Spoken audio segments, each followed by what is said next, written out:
Are you quite sure you don't want to hold on to that?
And you're certain that's what you saw?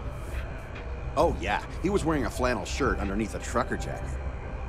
That doesn't match the description from the functionary. And you said he was running away from the tram? That's right. Oh, and he was carrying a book, A Tale of Two Cities. Okay, just hold that thought one moment, sir. I need to speak with the captain. Sure. There's a reward for this, right? Information leading to the capture? Sir, just give me a moment with the captain, please. Nothing worse than having two Am I gonna be on witnesses with SSNN? conflicting stories. Thanks for taking this case, Captain. I realize your time is limited.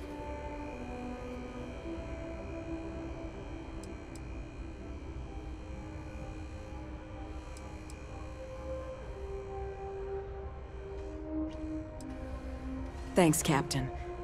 To be honest, I'm a little starstruck, but I'll do my best to keep things professional. This was supposed to be a simple case. We got an attempted vandalism, a knocked-over bin, and a witness who called in to ID the suspect. We were about to head down to the well to apprehend the guy when this new witness comes forward with additional info. Just one problem. His story conflicts with the functionaries.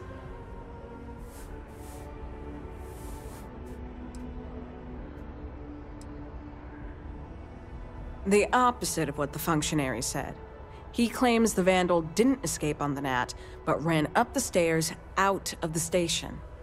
Feel free to chat with him yourself.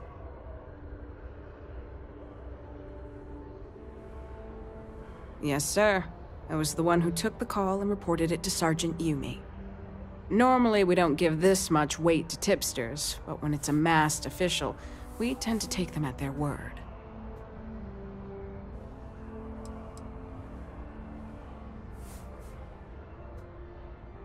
He said it was some kid from the well. According to him, the vandal ran to the tram, knocked over the bin, and took the Nat to the spaceport. He also said he recognized the kid's face. ID'd him from security records and everything. Kid's name was, Tahir something. Sorry, Captain, I'm still new to this. I have it written down somewhere. Well, we got two witnesses with conflicting stories. So I'd like to go interview Functionary Gershon in person. Their office is at MAST, in the Interstellar Affairs Department.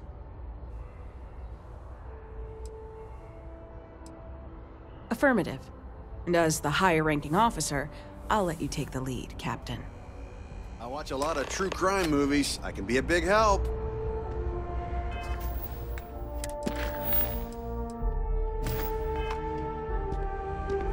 Am I getting paid for this?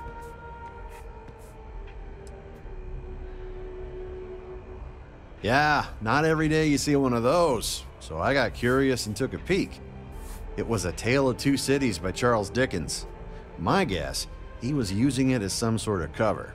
Like, he gets you thinking he's some kind of brainiac and UC security turns their heads. Then out of nowhere, bam, crime time.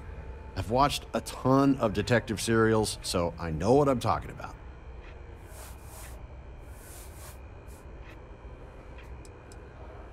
I hate to break it to you, but some of us have jobs we need to go to. Besides, there were at least like 10 other people that saw him, so sue me for being a little late with my civic duty. Oh, sure. Yeah. So I'm riding the tram to Mast, and there was this working class guy sitting next to me. Trucker jacket, flannel shirt, the works. Now, you'd think if you're about to commit a crime, you'd be a little less conspicuous, right? Try to, I don't know, blend in, whatever. Anyway, I figure he's going to the spaceport to haul cargo or something. But instead, he gets off at the same stop. Now I'm really curious, but before I can ask him where he's going, he pulls out a can of spray paint and starts tagging away. So I yelled at him to stop, and that's when he bolted. Right, back to it.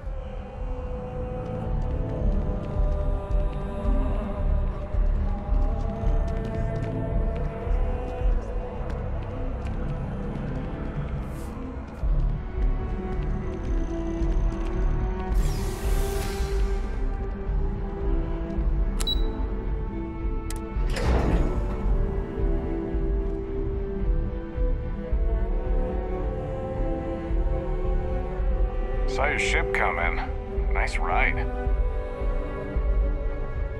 Yes.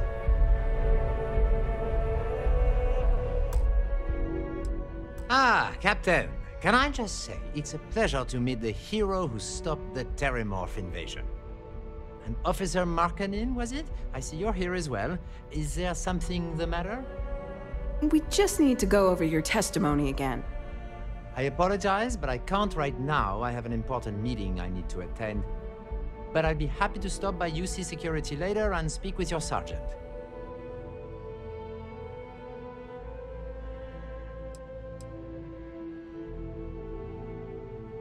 Captain, I would be happy to do so later, but now is a bad time. So unless you're arresting me, I must decline. Besides, I'm not the most eloquent of functionaries. I prefer the written word, which you're more than welcome to read. I encourage the both of you to check the information on my personal computer. I have written a detailed description of the vandal, one Tahir Vala, a known criminal who resides in the well. It should have everything you need to apprehend the thief. Now, if you'll excuse me.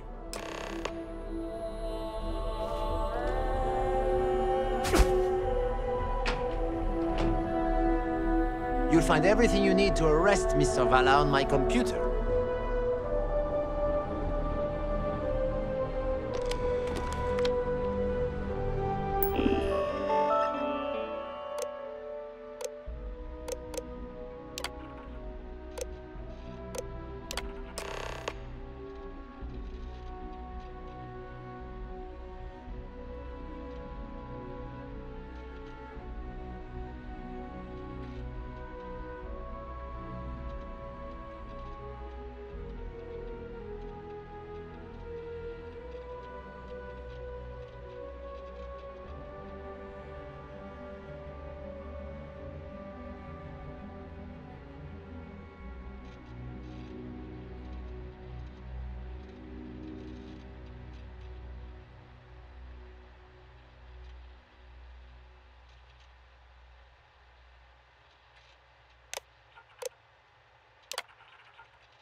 Well, Captain, what do you think? Is what the functionary said true? Is this kid from the well our vandal?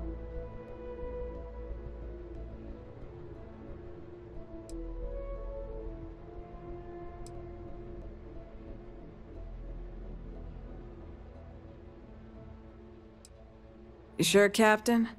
I get we got conflicting testimonies, but the witness at the tram wasn't exactly reliable. If not the kid, then who?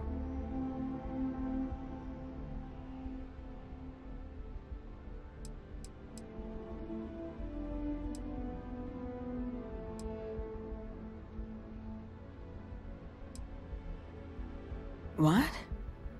Really? Do you have proof?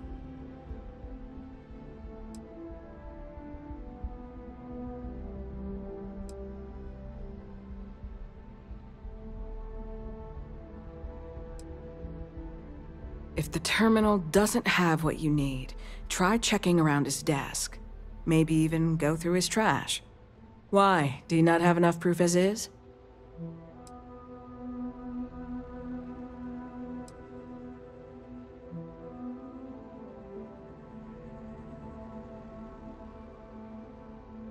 Okay, Captain. I don't know if it'll be enough, but I trust your instincts here.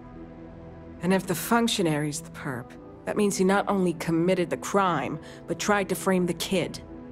If I can speak frankly, Captain, that really pisses me off. The functionary said he was going to chat with Sergeant Yumi, right? Let's head back to UC Security and see if we can't give him what he deserves.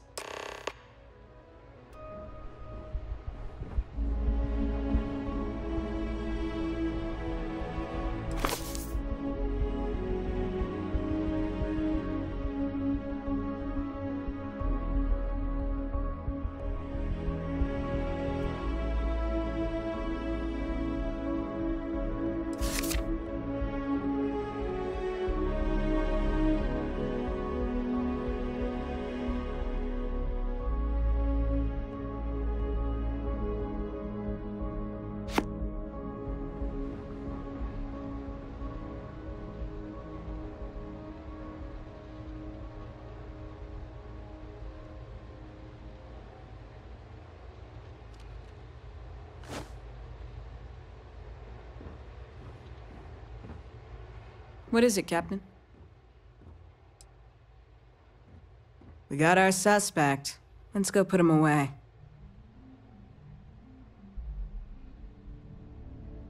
Yes, sir.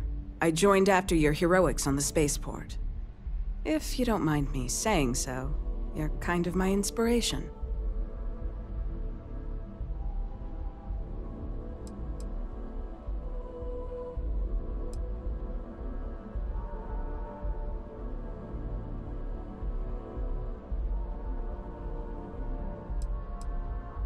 Well said, Captain. From one person to another.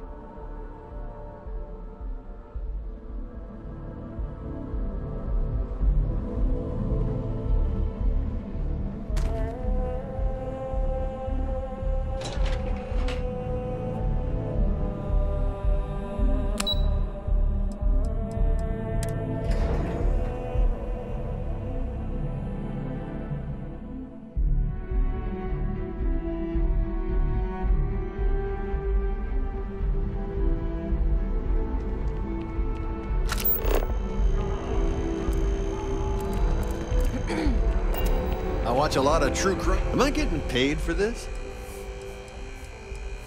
Later.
Captain, there you are. I just finished giving a sworn statement to Sergeant Yumi. Ah, if it isn't my favorite part-time security officer. Ah, Captain. Functionary Gershon was just giving me his full statement. It's mostly repeating the documentation on my computer. I trust that was sufficient enough to make an arrest?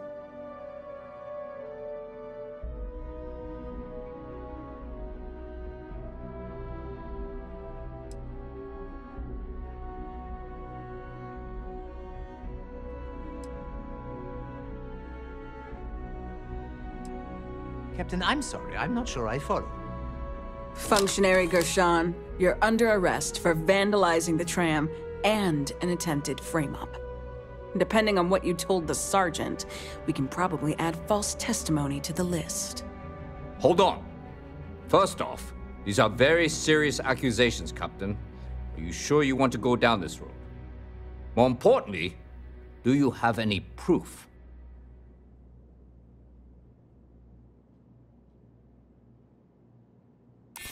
Interesting. Not exactly the uniform of a functionary, is it?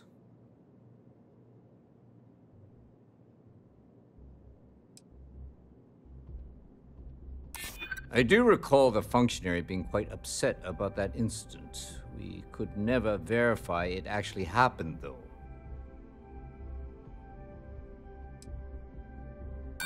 Functionary Gershon is still a respected official. His word does matter. All right. I've heard enough. You're not...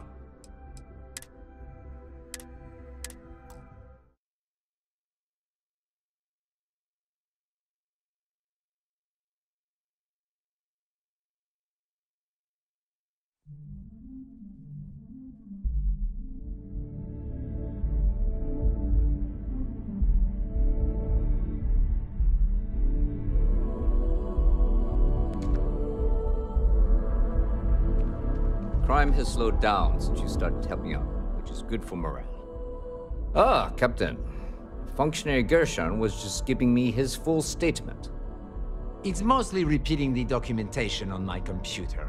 I trust that was sufficient enough to make an arrest?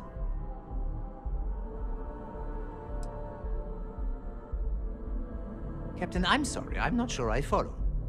Functionary Gershon, you're under arrest for vandalizing the tram and an attempted frame-up. Depending on what you told the sergeant, we can probably add false testimony to the list. Hold on. First off, these are very serious accusations, Captain. Are you sure you want to go down this road? More importantly, do you have any proof?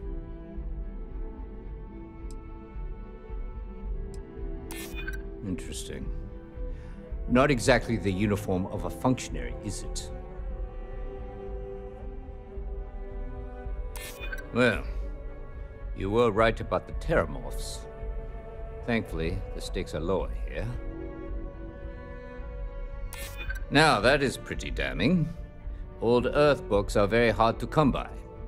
The odds of this witness naming that exact book and the functionary owning said book, that's a long shot. Unless, of course, he's the perp. Well, I've heard all I needed to hear. Functionary, do you have anything to say for yourself? If you think I'm going to let you bring up these trumped-up charges... That's enough. Officer Markkinen, please escort the functionary to the holding area. You'll be hearing from my lawyer, Captain. You can't do this! Your proof is circumstantial at best! Don't worry, functionary. We're not putting you in jail quite yet. Unlike some people, we respect the rule of law. You'll be hearing from my lawyer, Sergeant. Expect to be demoted to desk duty by week's end. Well, we'll just have to wait and see, won't we? Now that was a shock. Next time, give me some warning before telling me my star witness is the one who committed the crime.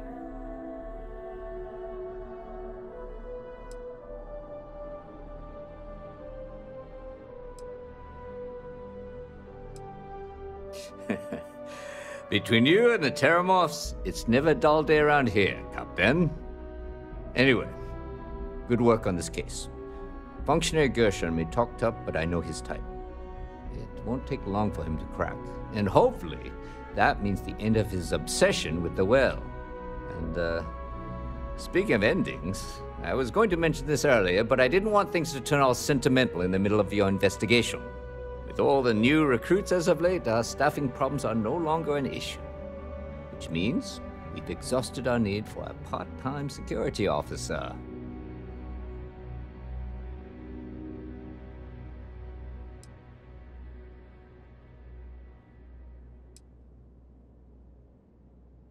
Think of it as an early retirement rather than a canning.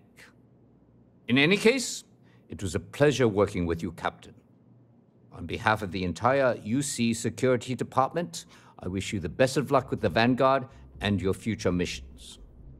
And if you ever need to talk or reminisce about the beat, I'll be here.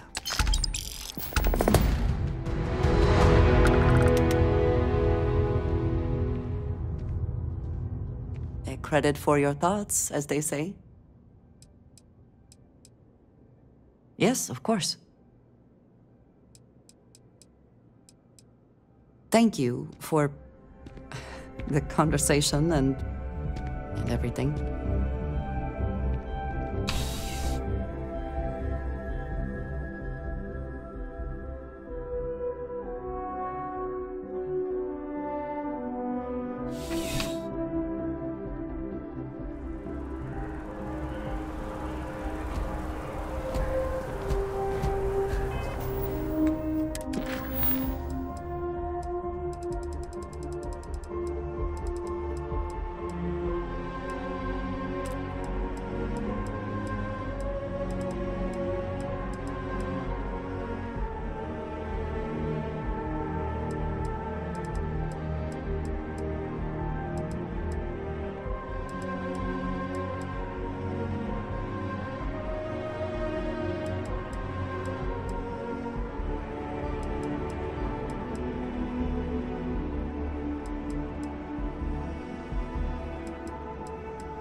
Be scanned as you enter the city.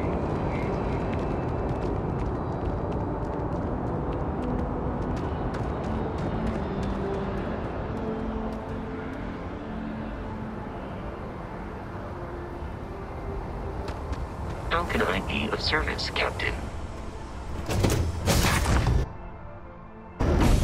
Whew. Always a satisfying moment to return to your ship.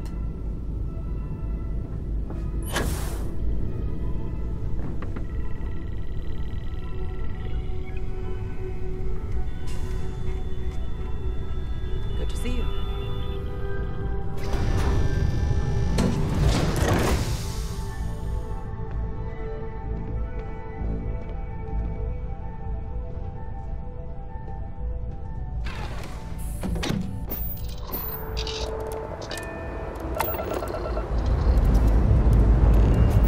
All thrusters firing.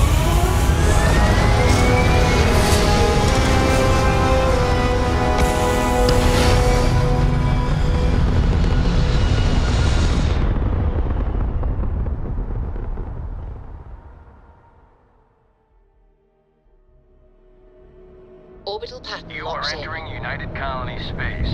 Maintain course and prepare to be scanned.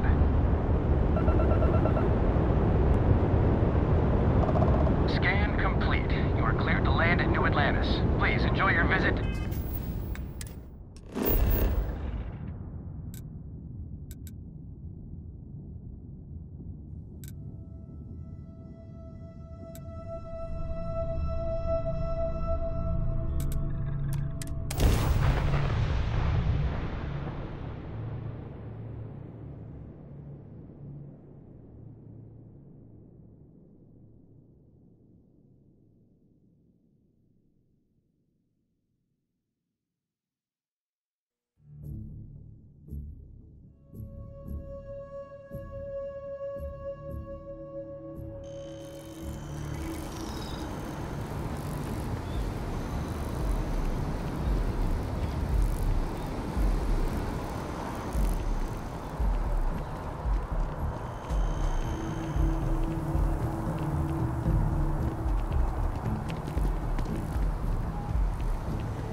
If nothing else, Constellation does have excellent lodging.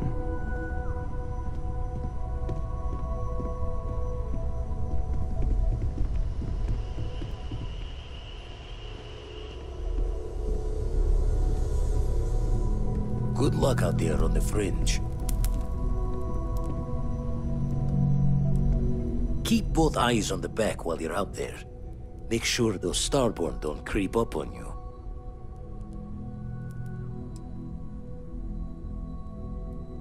The eye's showing signs over another one of those big anomalies. Here, catch a smile. Burning helium across the far reaches is dangerous work. Usually doesn't. I'm overdrawn from Lady Luck 3 times over. It's a long tale to tip your ear on, but if you ever wanted to visit, I have a house out there in the Starfield. Thought I was going to see life's eclipse from there, but Constellation swept me away. Haven't been there since we started on the Eye. If you do go there, turn the lights off when you leave, okay? Oh, sore. One too many squats. Find myself thinking of the fleet. You know you can take a mark, you don't open comms. It's all storm and fire and sifting the wreckage after it's over. But if you're not so sure, you play the bully's gambit. Hope they don't challenge the threats you throw at them. Sound familiar?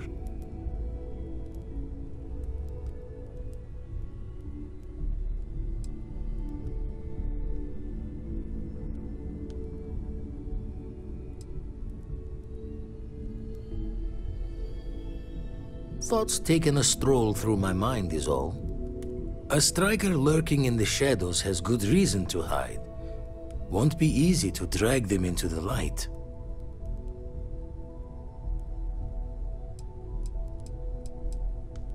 Ever run the scholars on the Centaurus Proclamation?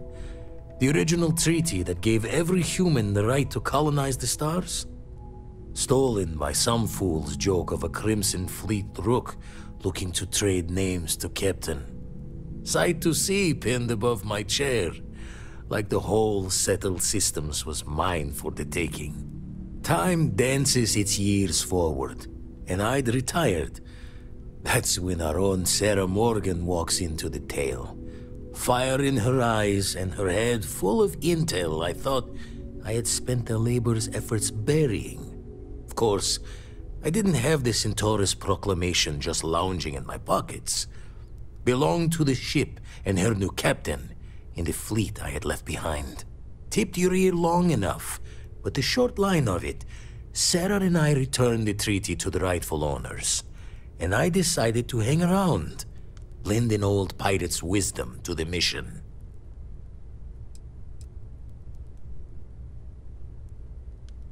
I make the visit when they need me. Don't mind the loner's life most days, and the Eye is important work. But I should make the trip more often.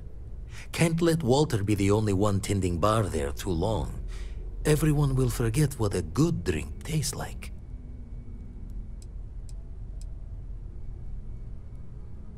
That's why I missed your little welcome party. Got caught up plotting all the data the Eye can give us. Wouldn't mind the helper's hand, though. Could speed the process along. Up-to-date planetary scans would help filter all the data I have to sift through. Maybe help to find the anomalous bits. And Constellation can slide a credit or two your way. All part of the mission of charting the stars, right?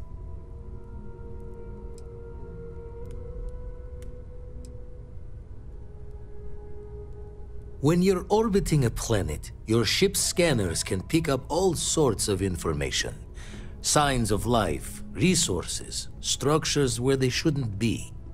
It all gets downloaded into data you can hand over to anyone who's interested.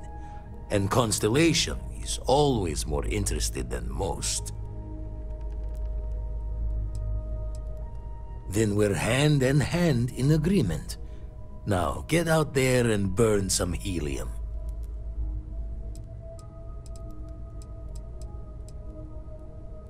Let's deal.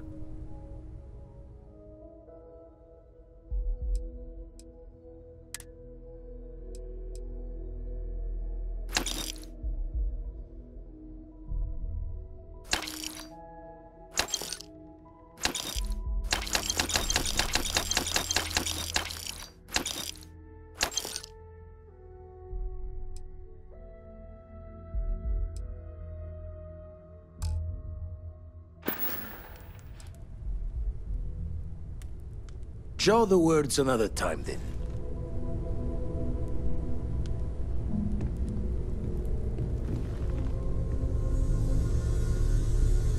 Hey there, hon.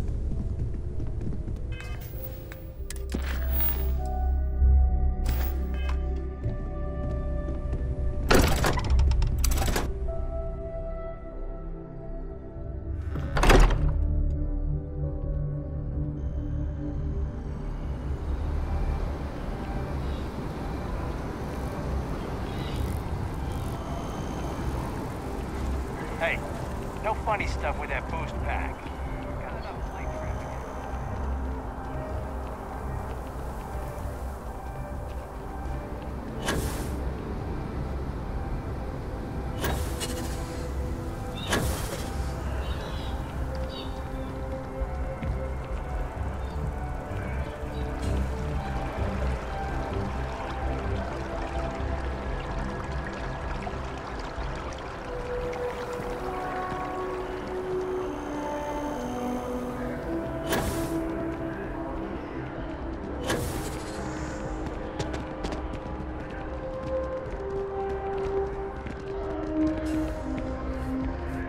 I wonder if I'll miss New Atlantis when Tony and I leave.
Captain Daniel, do you require my assistance?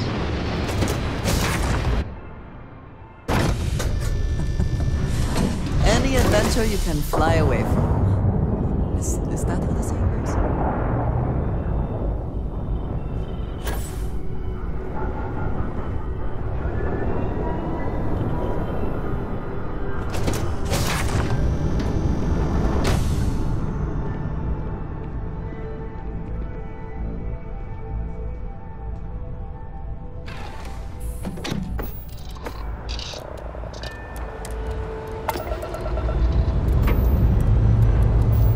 Time to leave this place behind.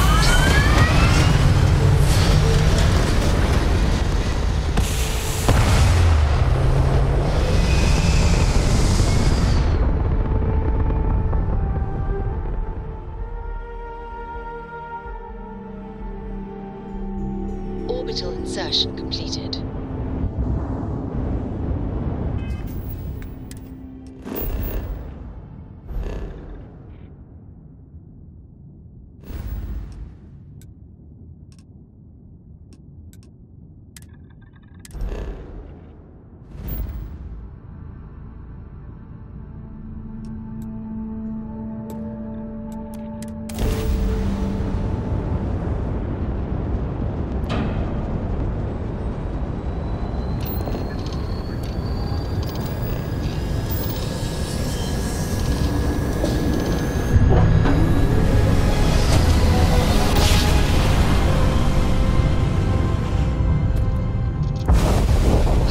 I will never get tired of that.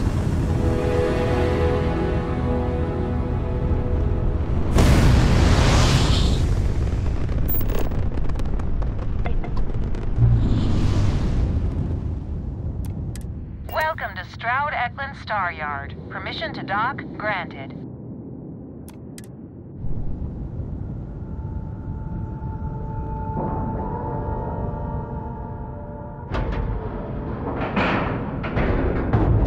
And you didn't even scratch the paint.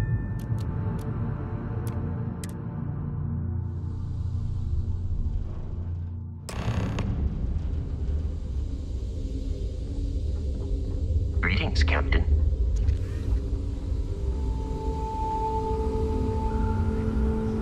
This place is... Walter is quite proud of what his company has accomplished. And for good reason. Your average consumer doesn't need that sort of maneuvering capability. And Mike is saying there are technical reasons your design won't work. Oh, this must be Walter's consultant friend. Please, come join us. We've been waiting for you. Hi there. Hello.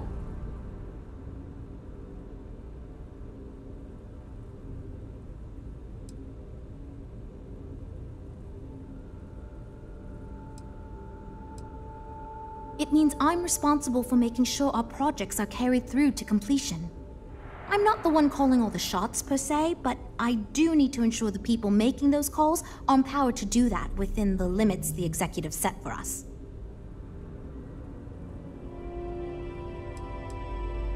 It might surprise you to hear that no, I have not. This is actually the first project I've led for Stroud Eklund. I recently graduated with a master's degree in engineering management. I'm actually kind of surprised they hired me, but I was at the top of my class, so maybe they didn't want to lose me to some other star yard. Anyway, I'm grateful for the chance to do good work here. You must be Walter's colleague. He informed me that you'd be taking charge of Project Kepler despite the fact that we have a fully dedicated R&D staff already assigned to it. But that's okay. I'm sure that even though you have virtually no experience with this, you'll do a great job.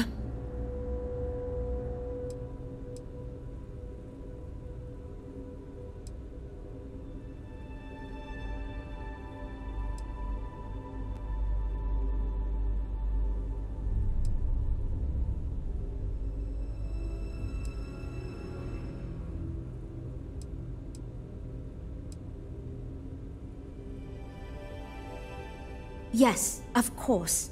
I'm sure Walter had a great reason for choosing you. Let's get to it then. Wow. Was not expecting that. As you probably know, we're tasked with coming up with Stroud Eklund's next hit starship. But we have budget concerns, market research to finish, and we can't seem to agree on a design. So I guess Walter sent you to resolve these issues. Have at it.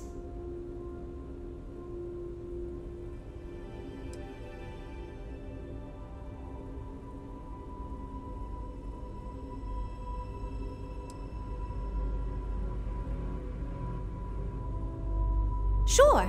I'm Jules, R&D project lead. Was the one making all the big decisions. I suppose I just coordinate now. You already heard from Frank. He's lead designer on the project, focused on the look and feel of the ships.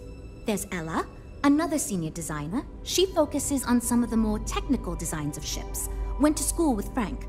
Mike is our senior engineer, responsible for consulting on all the technical bits, the machinery, the computer systems, etc.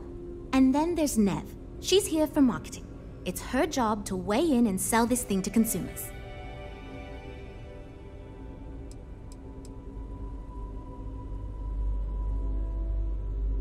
There are a lot of factors to consider.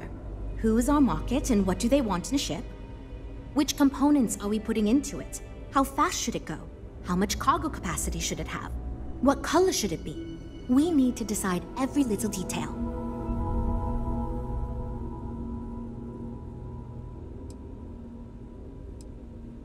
Okay, good. So, before we can do anything, we need to resolve the budget issue. We were charged with building the newest, hottest ship on the market, which won't be possible unless we petition the board for more money. So we have two new budget proposals. One will allow us to build what I consider to be a very sensible ship, but we'll have to make some tough design cuts. The other will allow us much more flexibility to put whatever we want into the ship. It's what I call the kitchen sink proposal. I don't love it, but it'll be next to impossible to approve. What should we go with?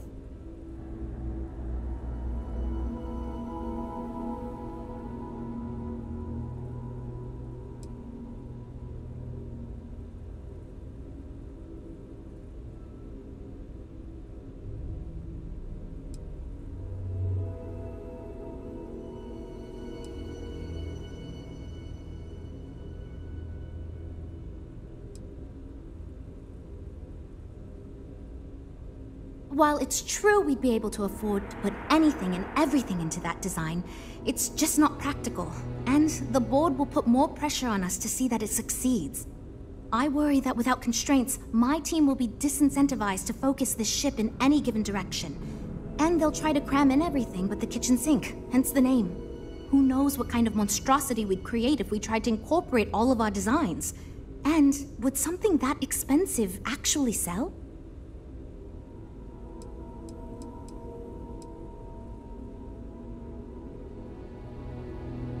It's more that we can only choose certain design elements at the expense of others. In other words, if we go with something in Mike's design, there's not enough money in the budget for what Ella wants. That's one of the reasons we haven't been able to agree on anything.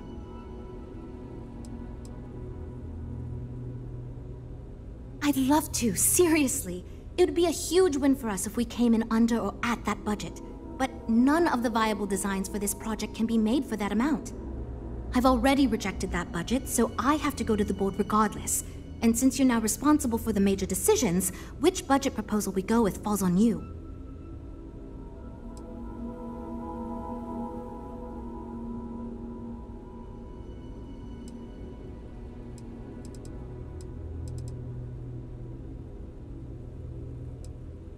I was afraid you'd say that.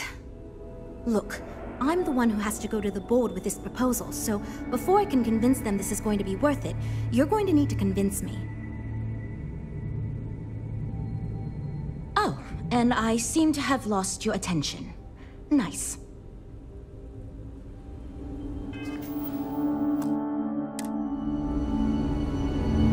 Well, we're making progress now. You were going to try to convince me to go for the larger budget, right? Well, I'm all ears because it's going to take a miracle to convince them.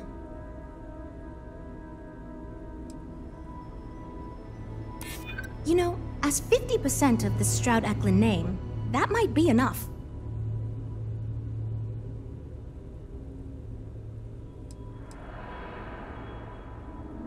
Well, there's always room for personal improvement, I suppose.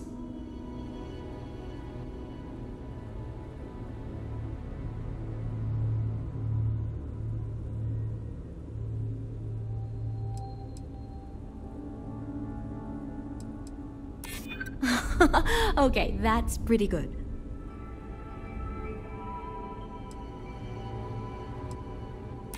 Maybe. I won't rule it out. Okay, I think you made some good points. I'll go to the board with the kitchen sink proposal and get that approved. Well, Jules, it seems you have your work cut out for you. Great, that's one problem solved. I'll go forward with that budget proposal and we can move on. Next, we need to gather some market data.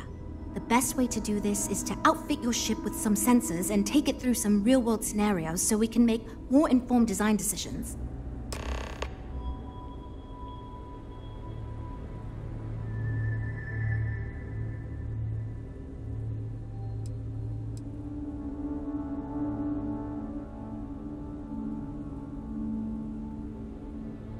Well, Mr. Stroud believes you fit in our target demographic. We heard about some of your adventures, and we tend to agree that getting data from someone like you will be helpful. Frankly, most of our test pilots played a little too safe, and the scenarios we run don't push the limits as much as we can get away with legally. But luckily, we don't have those same concerns with you, because you're not technically employed by us, and Walter trusts you. Great! Just pick up a mission or two at the mission board and proceed like you normally would. We'll collect the data when you return. If you take on a variety of missions, we can build a ship to handle a variety of scenarios. But if you just fly one mission, we can build a more focused ship. It's up to you. In the meantime, you might also want to talk with the team, get to know them, give feedback on their proposals, etc. Good luck out there. So, you're Walter's friend. I know he chose you to head this project as some sort of favor. Honestly, as senior technical designer, I was hoping to receive that honor, but there's always next time. Regardless, I'm excited to help you out. Do you have any experience building spaceships? I'd rather be in a ship that can defend itself. I don't want to be a target. Good. We were worried you knew nothing and this would be a complete disaster. As long as you are willing to listen to us, we may still avoid that outcome. Now, I know you've been asked to give feedback on our design proposals. Would you care for a brief synopsis of mine?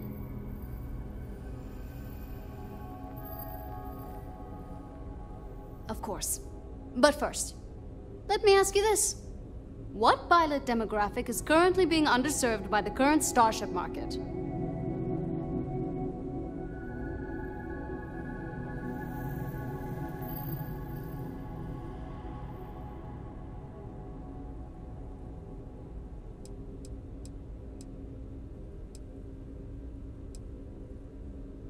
No. Even if it were legal to support piracy, I feel as if expecting pirates to pay for anything is a foolish endeavor. My idea is a little less conventional. I believe we should invest in making a dedicated exploration ship, marketed toward citizen scientists. Sure, we and other manufacturers have lines of exploration ships, but none built with the average consumer in mind. It's my hope that we can jumpstart a new era of affordable, accessible space exploration, fueled by ordinary people like you and me.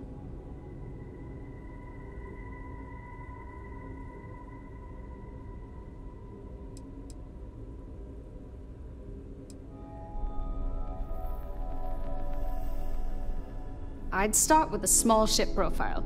It won't need much storage or passenger capacity. Then, of course, you would want an advanced grav drive to reach deep space and plenty of energy for extended flights. In order to keep costs down, it likely doesn't need expensive weapon systems or defensive measures. It won't need those where it's going. And of course, high-end scanners and other scientific equipment is a must. Thanks. Let me tell you, we would not regret going with my idea. This is a chance to do something that will truly inspire future generations.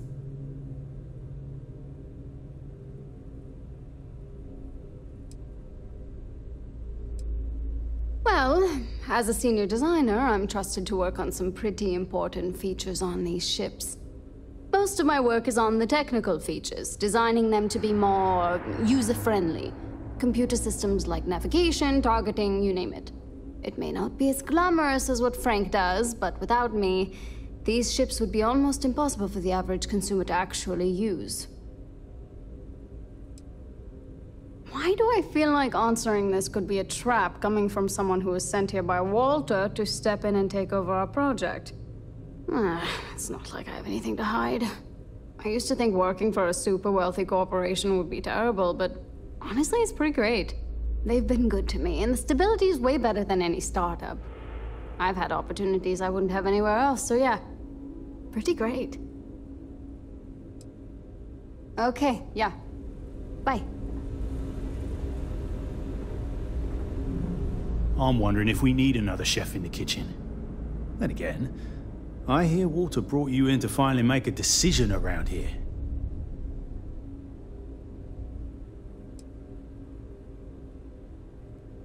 Well, quite the opposite, actually. See, I don't care who makes the decision, so long as someone does it. And said proposal doesn't make me regret getting into engineering. You get me?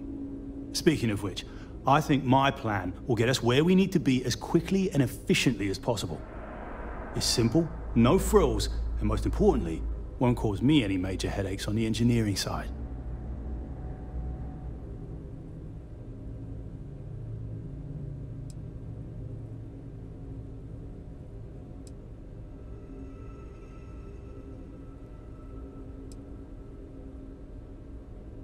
Let me tell you, all the creative minds around here are so concerned with designing the most innovative and fancy ships possible.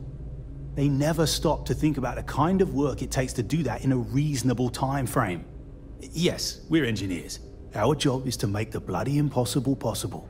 But that doesn't mean it's easy or practical. That and there's never enough of us to go around.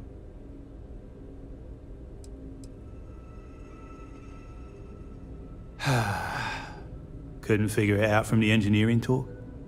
I'm an engineer, mate. It means I'm the one who's got to put together all these plans and actually make the bloody ship fly. Been doing it for going on 25 years at various star yards. They still haven't realized this place would fall apart if not for me.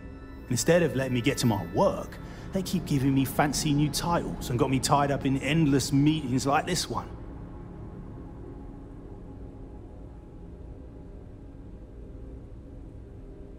It's truth, and we need it. The others believe we need to think big and innovate. Reality is, we just need to do what we do better than anyone else. So I'm thinking, there's loads of fighters. No sense in mucking about with that again. And we've already got one of the best luxury liners in the biz. What I figure is, the cargo running business is booming, and no one's quite built a personal craft like that to serve the working class folk. Nothing fancy, no frills. Just a simple, sturdy, inexpensive ship with cargo room up the wazoo and make it so easy my cousin's little moppet could fly it.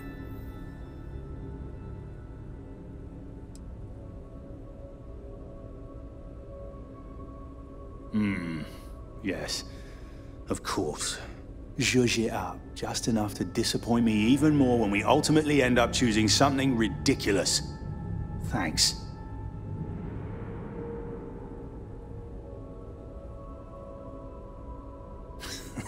Yep, that's me, innit? Been here since the start of the company. Done engineering for going on 30 years total. But I keep telling them, it's senior, not lead engineer. I've got no interest in being lead. Too much management. Not enough tactile work. And yet here I am. Resigned to my fate on the R&D team.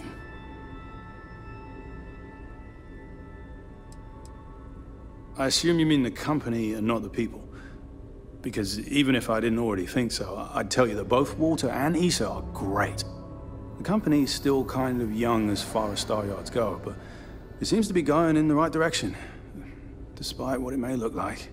I've been doing this for a while at other Star Yards, and so far, we're avoiding a lot of the mistakes some of the older corps have made. Nope, not really. No, I like to think I don't have the ego for it. I've got nothing to prove, and I don't rightly care to make my mark on the industry. All I want to do is build the best damn starships I can, and not get bogged down with all the excess particulars.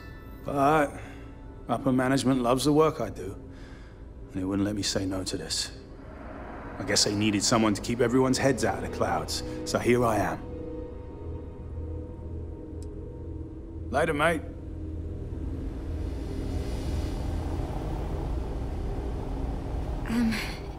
Hi. Need something?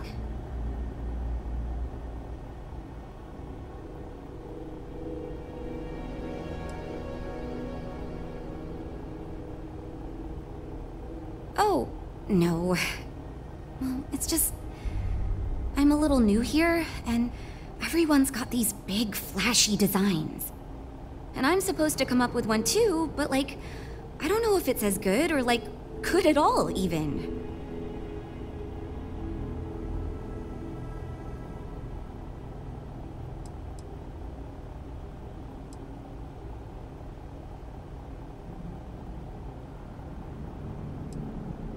Thank you for saying that, but, like, really? I don't know. Whatever. Here goes. So, I was thinking that we could really use a recreational craft in our fleet. But not like super luxurious like our Adonis pleasure yacht, something marketed more towards families. Something Mom and Dad could pack up and take the kids on vacation. You probably think that's stupid, right?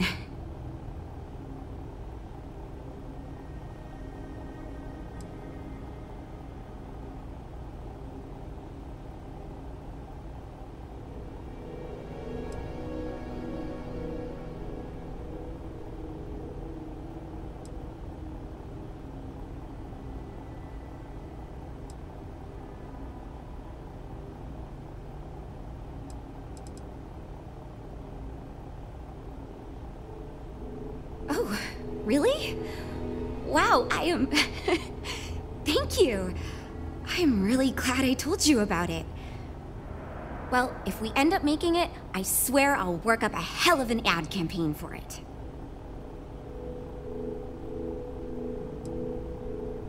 So far I do. But, just between you and me, I feel like I'm in a little over my head. I feel like I have no idea what I'm doing. But my bosses really seem to like my work, so I don't know. I mean, I guess I'm doing something right. I still feel weird pitching ideas to people who have been at this for so much longer than I have. It's interesting.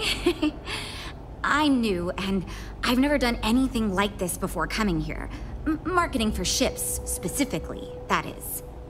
There are so many things to think of for different demographics, like style, features, cost, and all that. And you also need to think about offensive and defensive capabilities, because space is dangerous, and people need to feel like the ship they're buying is safe.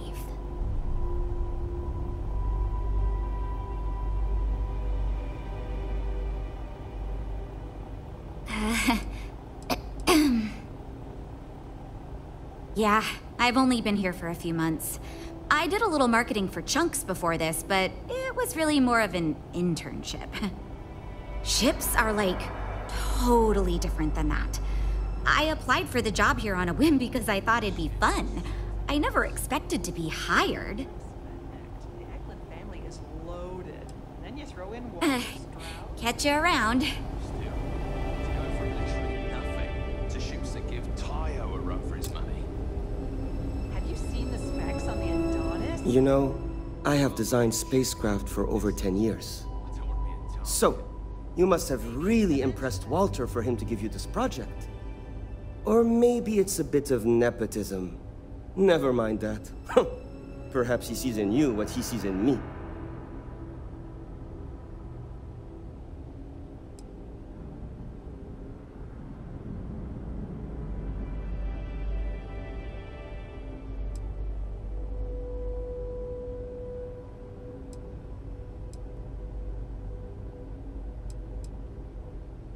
No one asked you, newbie.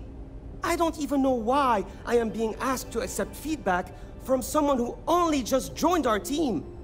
But here we are. Anyway, imagine a luxury craft designed for the most discerning of tastes. Every feature designed for comfort and peace of mind. High-end performance, precision engineering, a spacecraft for those who wish to be seen. This will be the most elite personal craft on the market.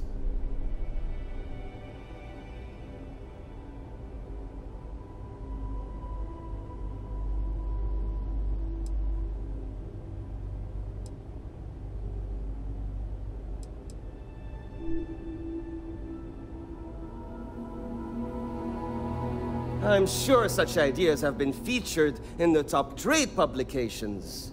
Perhaps in Talentless Smartasses Monthly? In fact, you've made me realize that your involvement makes it such that if this project fails, we can point to you as the problem. If anything, I should thank you.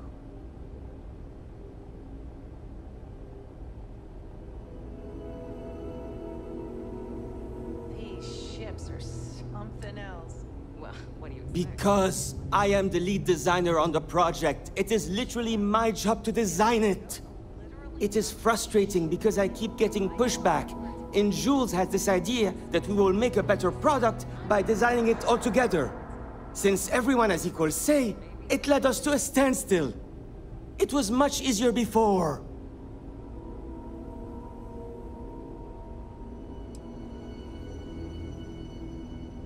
Just because I do not like how corporate we have become, doesn't mean I don't like getting paid.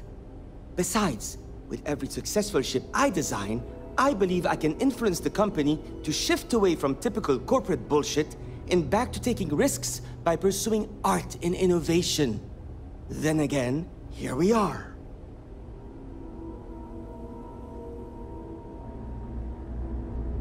Two words: conspicuous consumption. Are you familiar with this concept?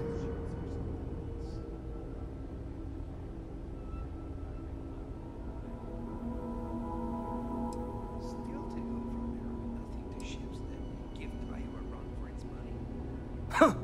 Of course. Rich celebrity like Borealis buys shiny ship to show off. Idiot consumer sees Borealis use our ship, and idiot consumer wants one too. I hope that's simple enough for you.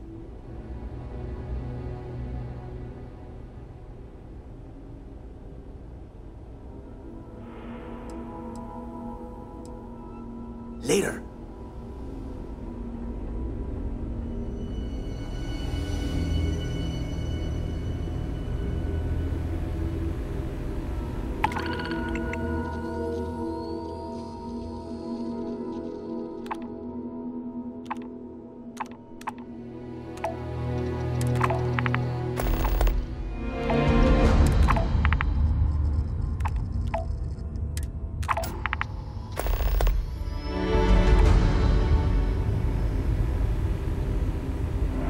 If I were Tile, I'd be very concerned about those Stroud-Eklund models.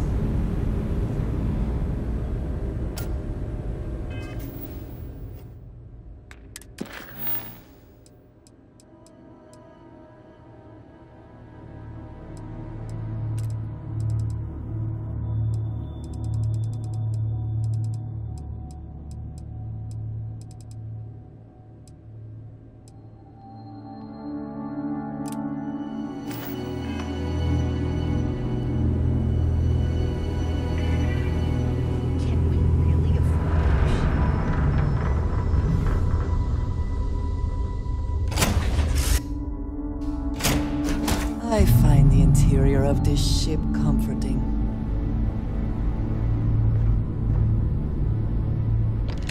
What's happening, darling?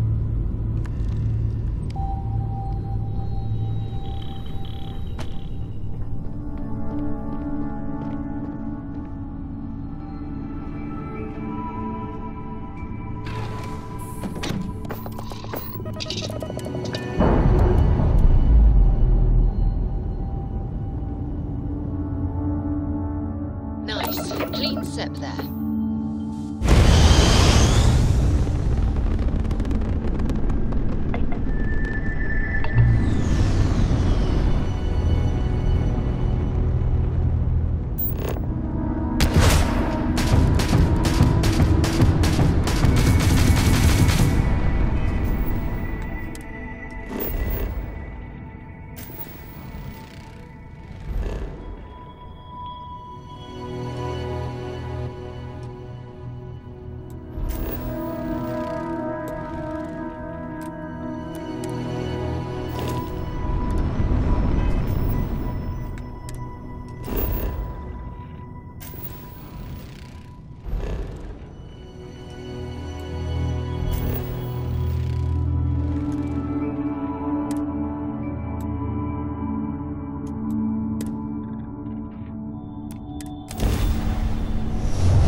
reached. Orbit stable.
I'm not sure if we would have made it out of there without your help. Any way we can repay you?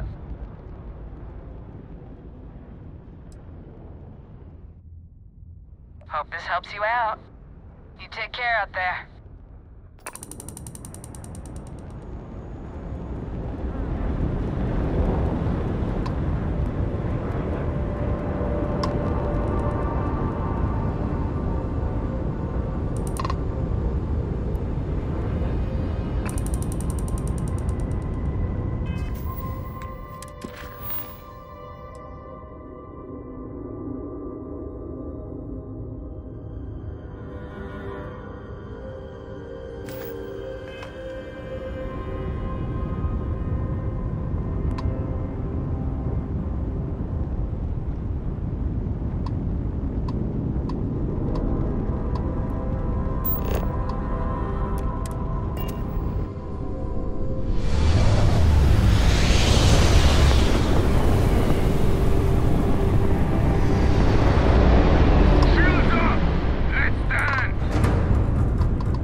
Their shield system is damaged. Enemy's shield grid is fried.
while we scan your ship.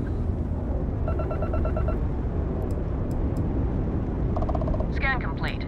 Go ahead and land.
Auckland is open for business.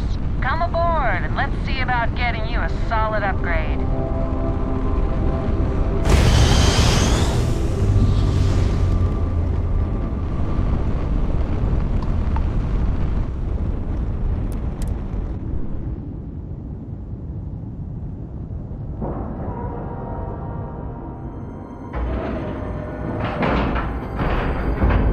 Docking cycle complete.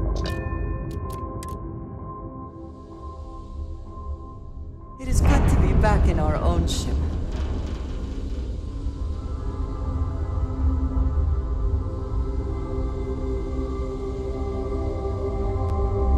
Good day, Captain.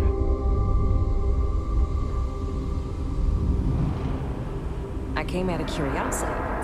It's impressive.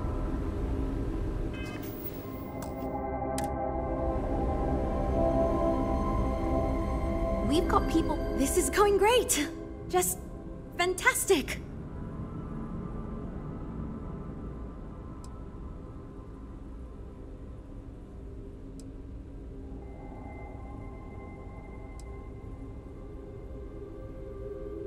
Versatility may not be what certain customers are looking for.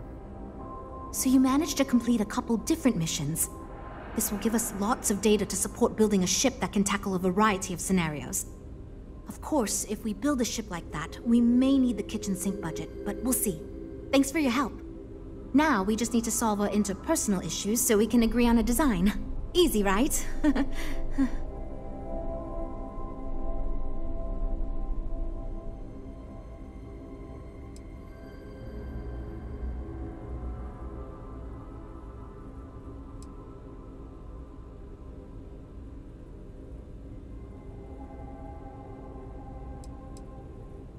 You seem awfully confident for someone who doesn't know how long we've been dealing with this. I've tried everything I can think of besides some sort of hokey team building exercise. So, what do you think you can do differently?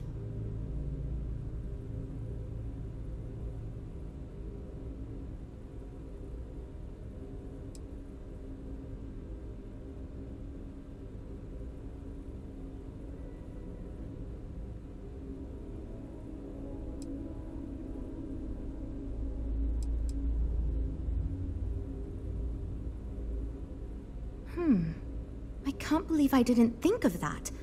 It's fair. Everyone goes around the table and makes a cut. That way no one feels like they're the only one being asked to compromise. This should drive us towards a more focused design. And since Walter asked you to take the lead on this, I don't have to be the villain here. So you're sure about this? Great! Let's get ready to disappoint everyone equally. I thought it was obvious. Until now, that's how it's gone, but no one's relenting. Wait, you didn't mean actual physical fighting, right? Nah. Well, here goes nothing. Okay, everyone. Our friend here, remember, not me, has decided in order to move forward, we're going to go around the table and everyone is going to give up one major aspect of your design. It's the fairest way to do this, and ultimately, I think it's going to make our collective design choices a lot easier. Who wants to start? Okay, fine. I'll go first. I'm willing to cut some of the included hardpoints. It'll mean less firepower, but the consumer can still add them afterwards, I suppose. You're looking at me, huh? I guess that means you want me to go. Oh, look, I'll be easy.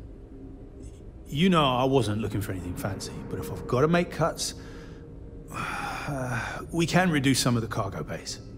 I guess we can cut some of the extra sensors and data collection equipment. As long as this thing can still make it to deep space and back with no problem, I'll be happy. I'd be willing to give up some of the passenger space, maybe. Yeah, that should be okay. Frank? Okay, fine, you win. I'll cut out some of the luxury designs and features. All that gold trim was going to be tacky anyway.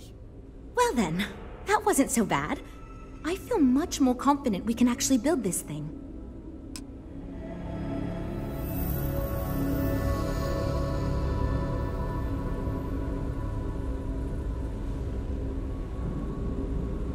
right. Let's talk. Bye. We're all super glad you're here, right, everyone? Well, we are. Ships or something else. Well, what do you expect? The Eklund family is loaded. Based on the decisions you made, well, I'm not quite sure what kind of ship we're going to end up with, but it should be capable in a variety of situations. It sure will have a lot of stuff to it. I don't want to be a target. Maybe the Venture then.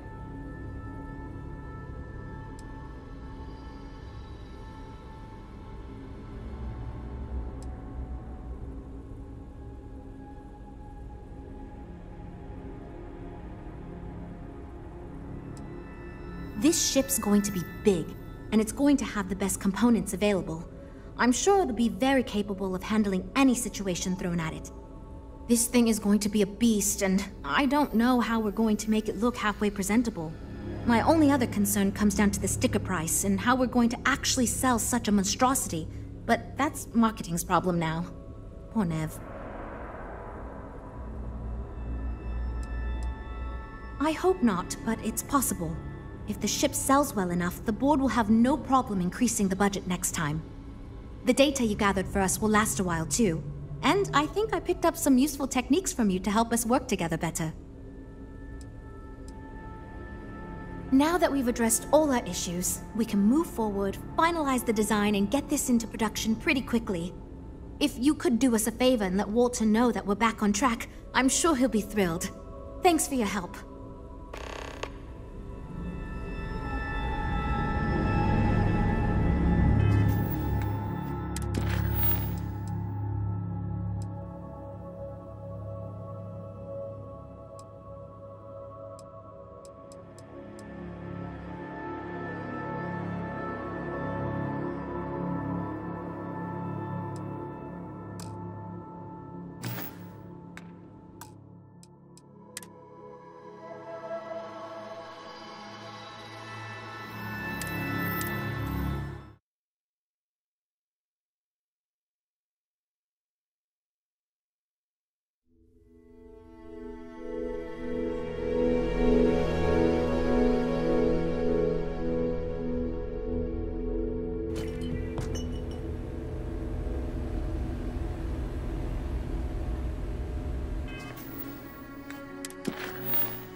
I'd like to believe... Well, we're making progress now, I guess.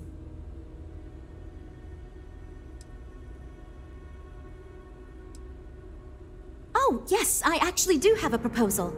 I wasn't really expecting you to give me feedback, but why not, I guess. I'd like to see us branch out a bit more in the starfighter market. Bounty hunting and mercenary work are both big these days, especially among the hard-blooded free stars.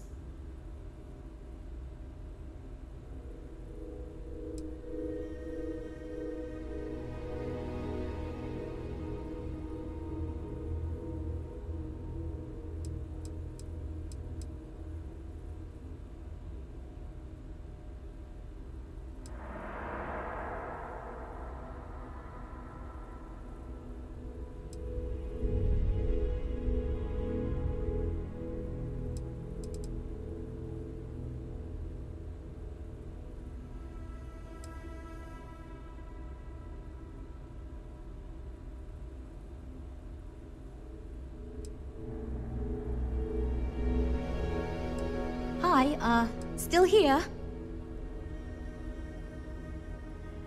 We'd want to give it strong weapons, tough defenses, plus good speed and maneuverability.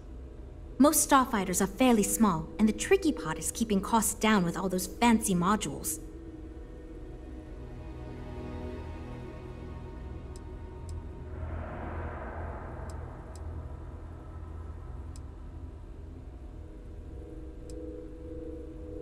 I'm glad you brought that up. No, and yes, there's a lot of work out there that requires a capable fighting ship. But the real success comes from UC military contracts, which we would hope to attract by building a higher-end version of this ship platform for them.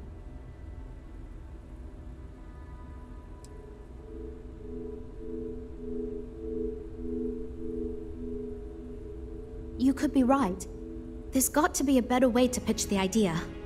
I'll give it some more thought. Thanks.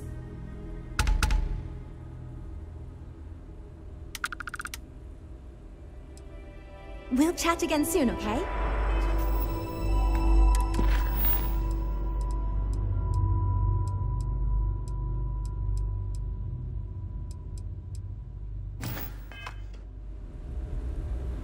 I'd like to believe that you can help my team work well with each other. Versatility may not be what certain customers are looking for. So you managed to complete a couple different missions. This will give us lots of data to support building a ship that can tackle a variety of scenarios. Of course, if we build a ship like that, we may need the kitchen sink budget, but we'll see. Thanks for your help. Now we just need to solve our interpersonal issues so we can agree on a design. Easy, right? Still, to go from... I hope you're not just giving up on us. Have you seen the specs on the Adonis? I'd rather be in a ship that can defend itself.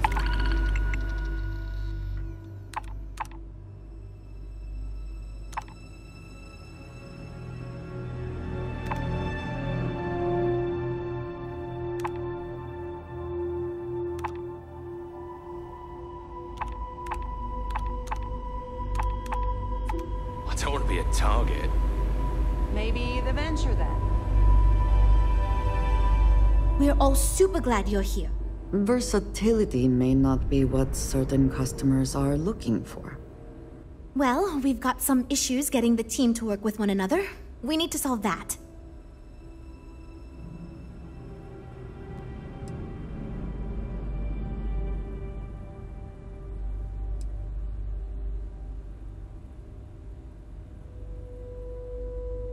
Because I'd be lying if I told you it wasn't. And as long as I'm being honest, it's kind of my fault.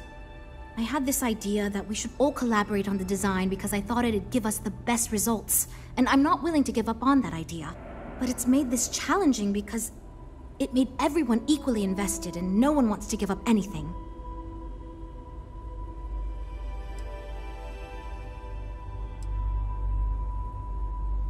You seem awfully confident for someone who doesn't know how long we've been dealing with this. I've tried everything I can think of besides some sort of hokey team building exercise. So, what do you think you can do differently?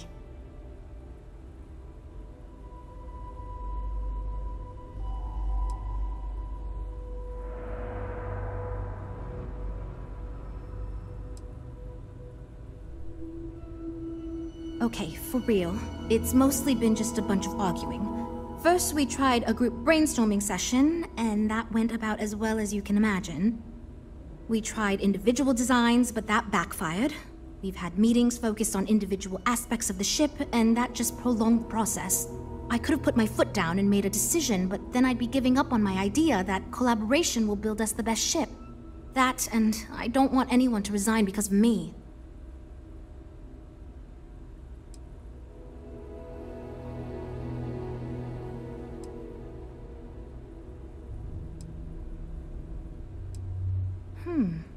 I can't believe I didn't think of that.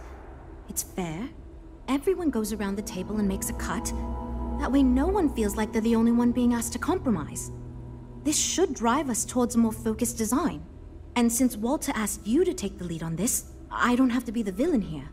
So you're sure about this?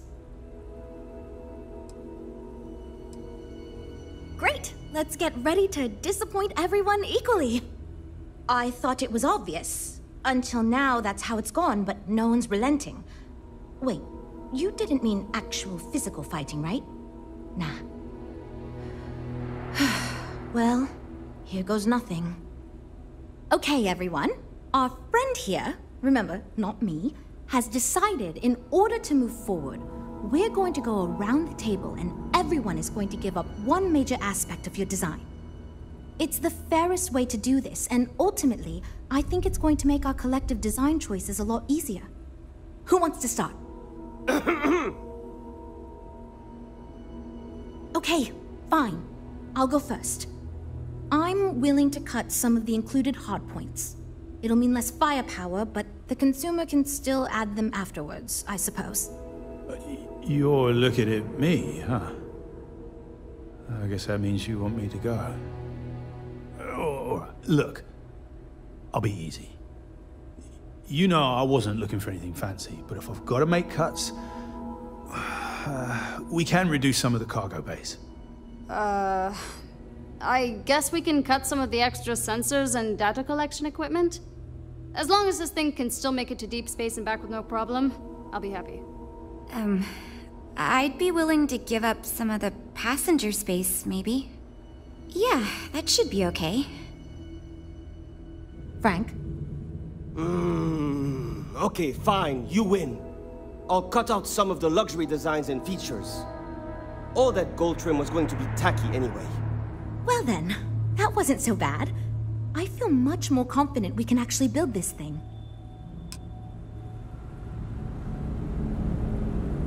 This is going great. Just fantastic. Based on the decisions you made, well, I'm not quite sure what kind of ship we're going to end up with, but it should be capable in a variety of situations. It sure will have a lot of stuff to it.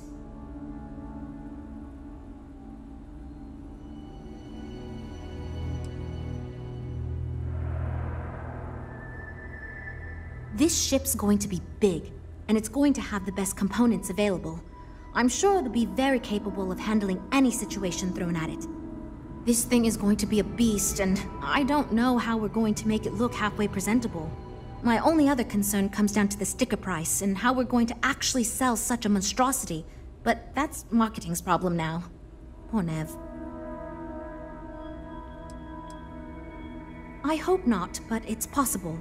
If the ship sells well enough, the board will have no problem increasing the budget next time. The data you gathered for us will last a while too. And I think I picked up some useful techniques from you to help us work together better. Now that we've addressed all our issues, we can move forward, finalize the design, and get this into production pretty quickly.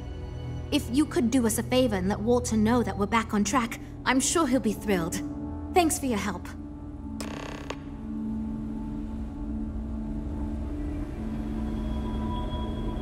I can't believe Stroud pulled this off.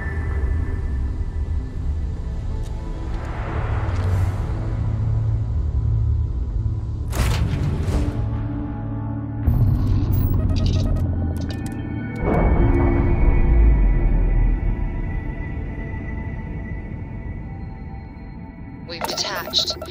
Let's get out of here.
Again.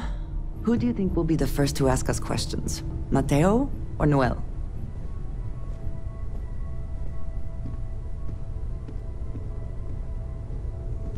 Miss me?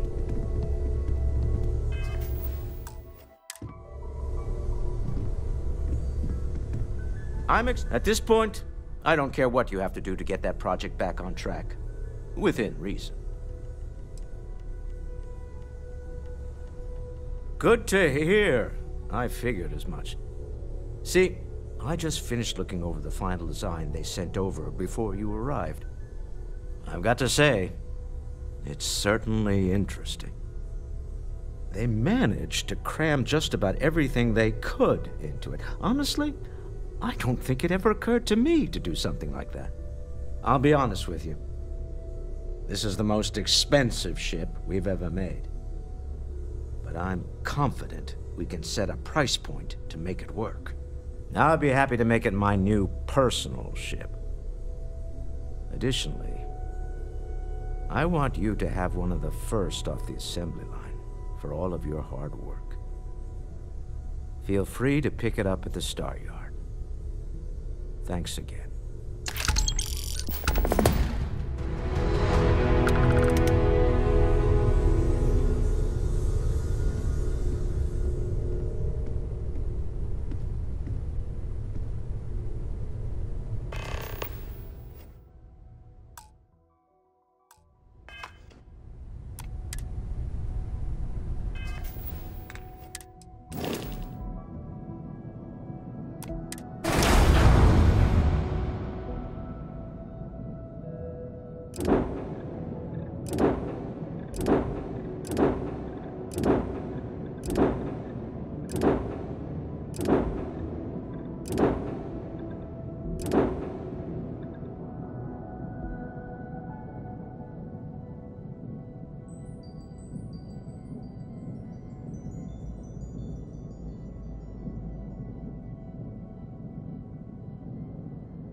Excited to see Tony after work.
Hell of a view from here.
forward.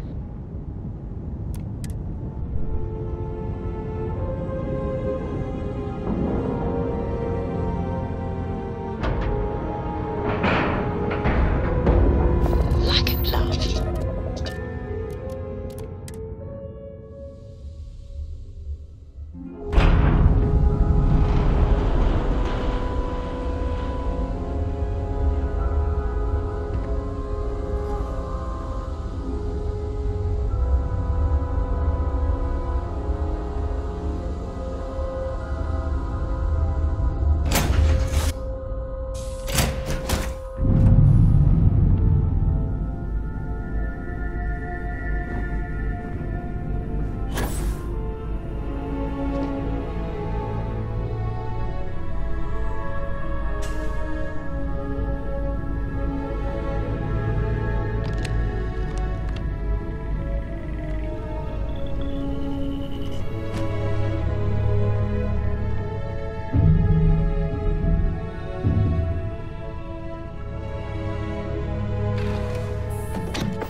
Advising, undocking complete.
Navigational feedback checks out.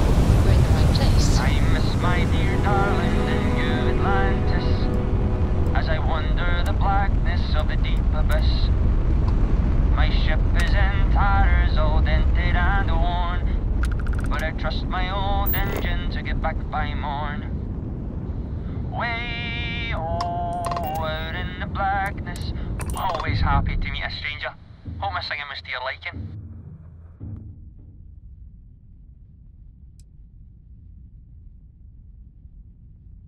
That's the way of it, isn't it? Space travel for many is a solitary and, frankly, boring pursuit. Sprinkled with a dollop of oh shit moments. Afraid my ship's got the next jump plotted in, so I'm away. Fair travels.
way we can repay you? Of course. You take care.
generous, you could help us out. Or we could just dust your ship. Sorry, that's not on the... Got ourselves some cargo.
Bangla Banglawala from Mast in New Atlantis. I'm performing a geological survey of the settled systems as part of a field research initiative. I flagged you down to see if you might have any rare geological samples to contribute.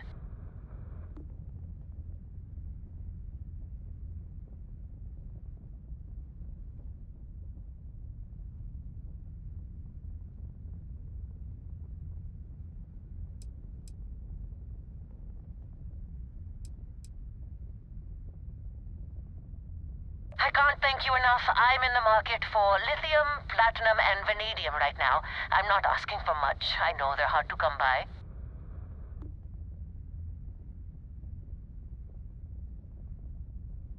I understand.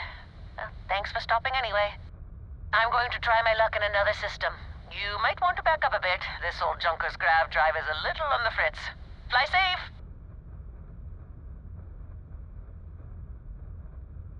Sorry this is taking longer than usual.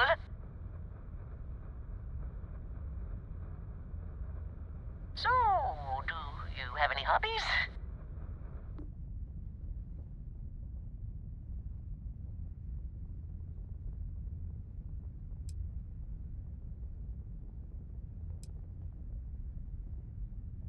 If you haven't tried it yet, give origami a shot. I've been folding paper birds and flying them across the ship in zero-G. Personally, I have quite a rock collection. I used to spend my weekends gathering samples on Jemison. Maybe I shouldn't have let that slip at the office, huh? That's probably why they sent me on this job instead of some poor grad student.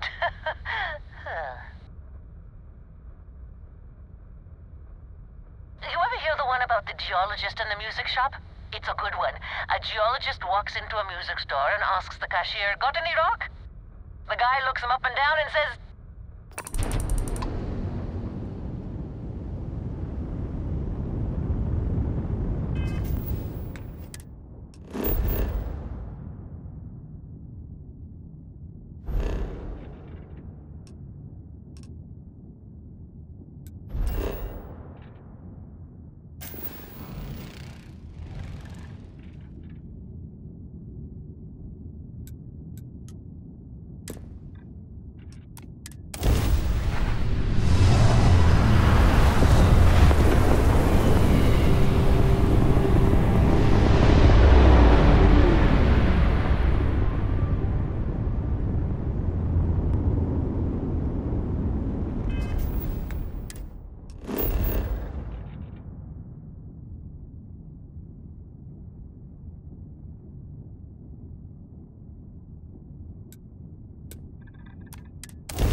Landing site locked. Take easy.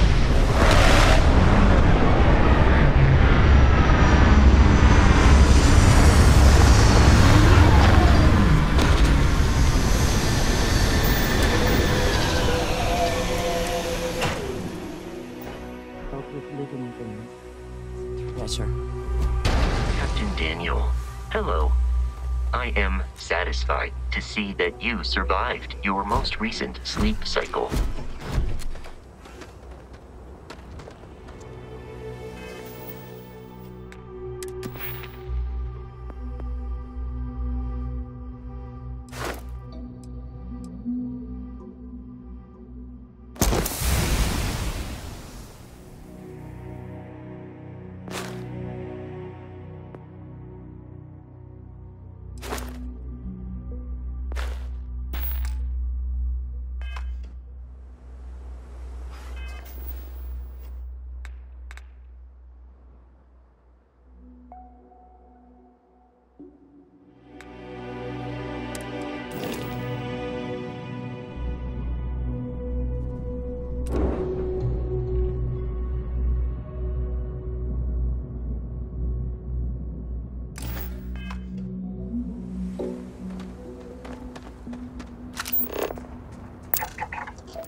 I would not wish to make too many assumptions about where the credits for all this came from, but it seems that crime does indeed pay. Yes? You need something? I find myself much improved by spending time with you. That is how friends work, yes?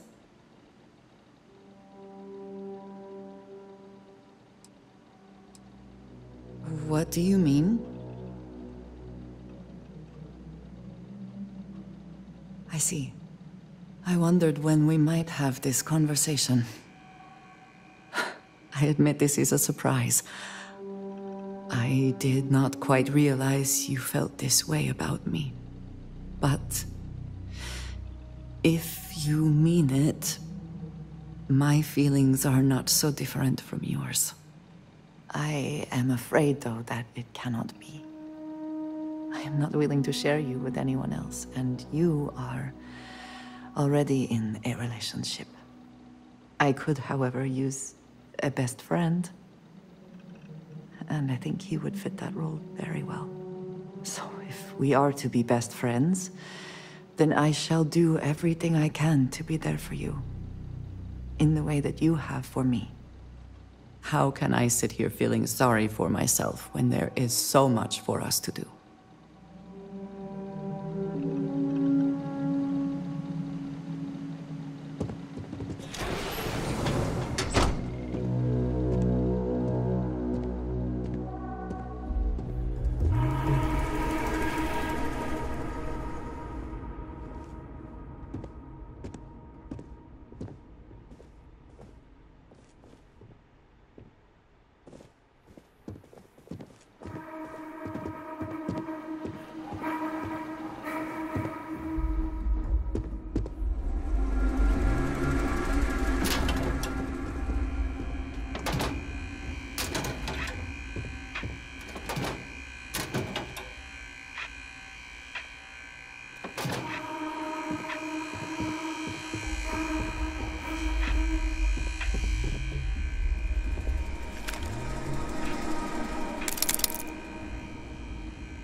Hope you can succeed at that before we are discovered.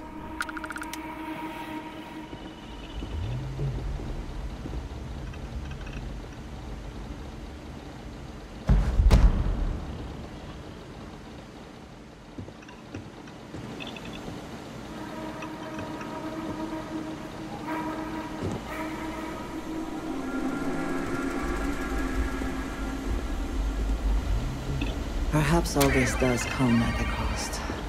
To one's peace of mind, if nothing else.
What does your scanner reveal?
Do you see anything useful?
And your scan shows...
I shall stand guard while you focus.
some sort of science facility.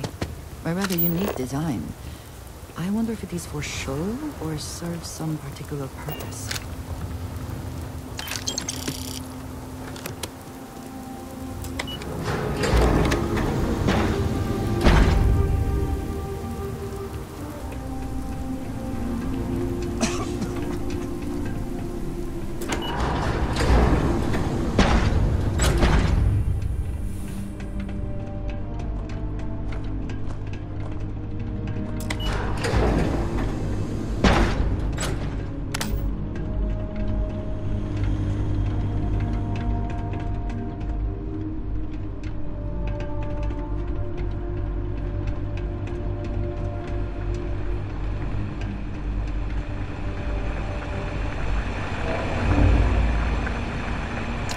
Always worth checking. Never know what you might find in their pockets.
How quick...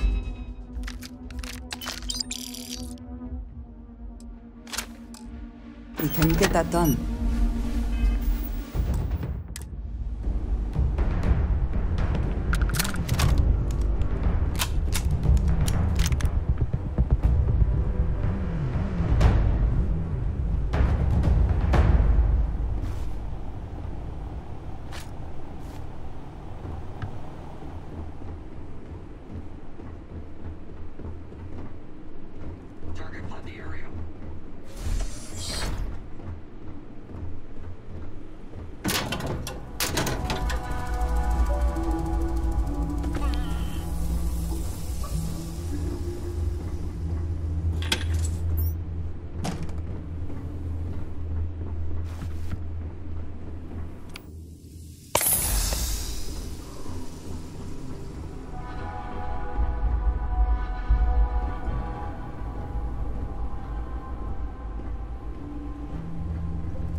Best not to leave anything useful behind.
Whatever experiments were going on here are not running loose.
Remote lab facilities are sometimes set up to engage in activities that are dangerous, illegal, or bold.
Ah, a face I never mind seeing. What can I do for you? I am happy to help shoulder the load.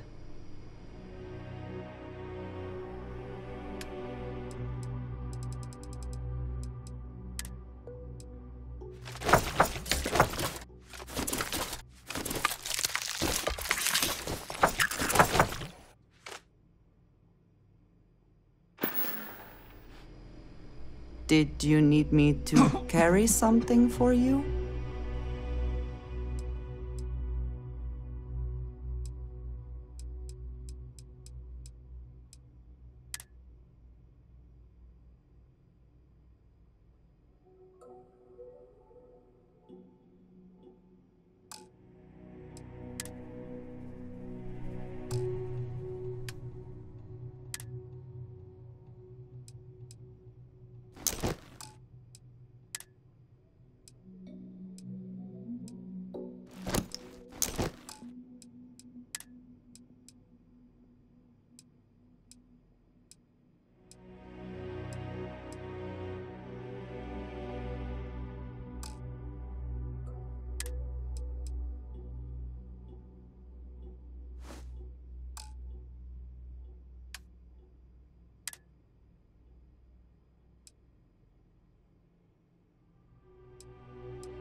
Until our next talk.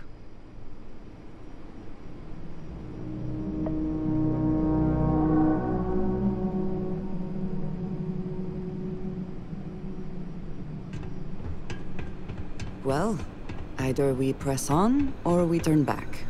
Your call.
Say the word.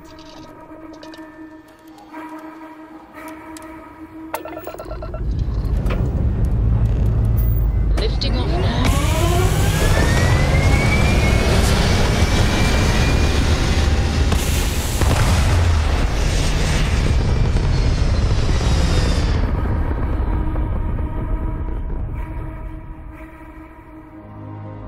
Looks peaceful from up here, doesn't it?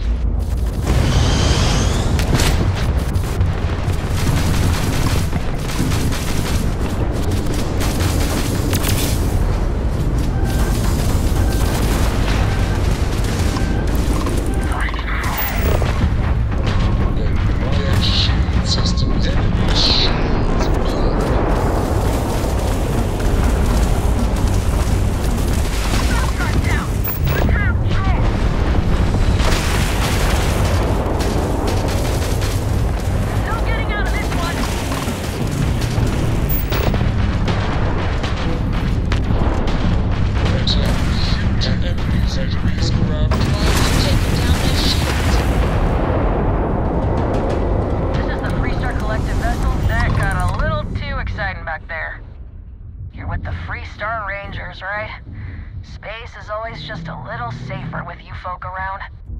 Any way we can repay you? Hope this helps you out. Can't stay here gabbing all day. Fly safe.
where we left it?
all too exciting back there. I think we had it covered, but I expect some people owe you their lives. Any way we can repay you? Transferring credits now. Can't stay here gabbing all day. Fly safe. Our grab jump's in the green.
fight, and we showed them why.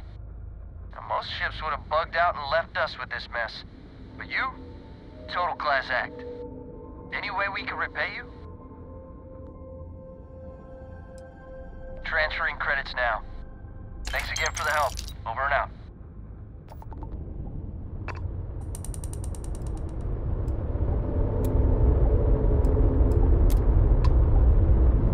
I can't stay here gabbing all day. Fly safe.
Might have what you need.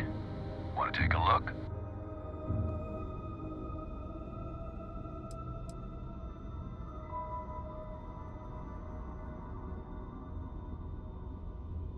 I'll see you in hell. Look alive.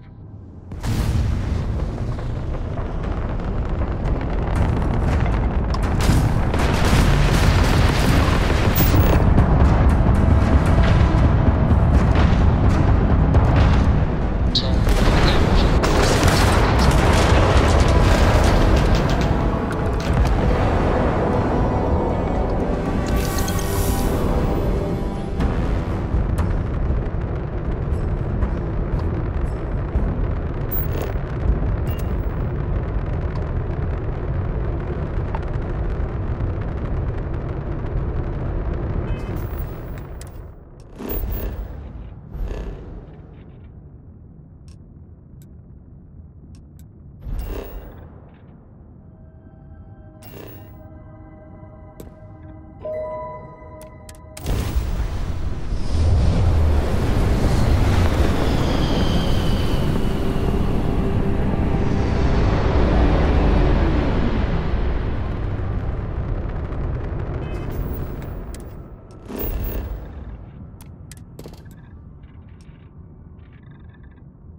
Watch for corners or hiding spots. They know this ship better than we do.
Do they even try?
Did they have anything of value?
I'm glad to see you.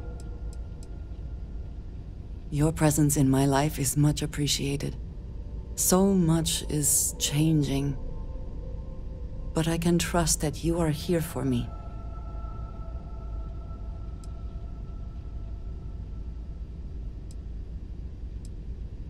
I would certainly hope so, or I might feel quite foolish right now.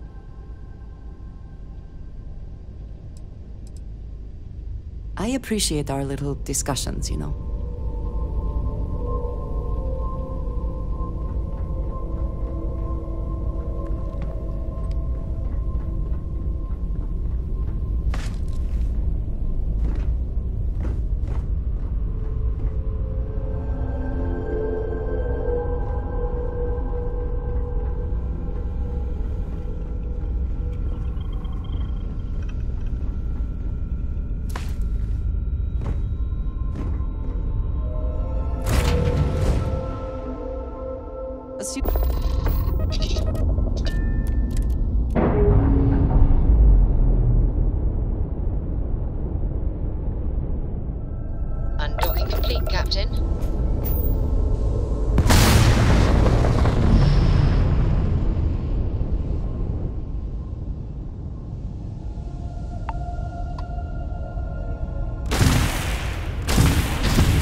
us out. Or we can just dust your ship. If that's how you want to play it. Take them apart.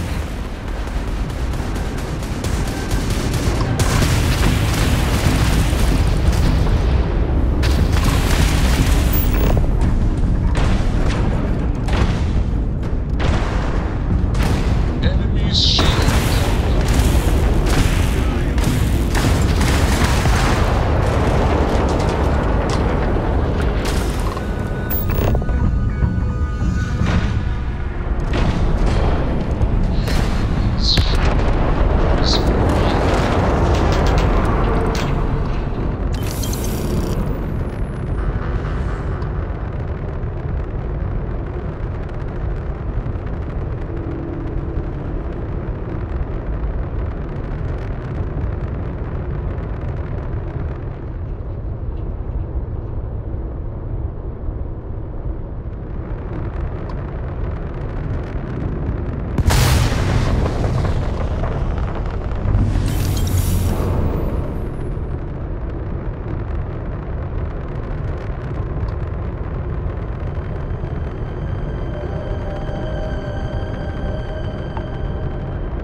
Full jump capability.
emergency request. Facility Crucible requires vital materials to sustain the mission. Transmitting coordinates on Charybdis 3.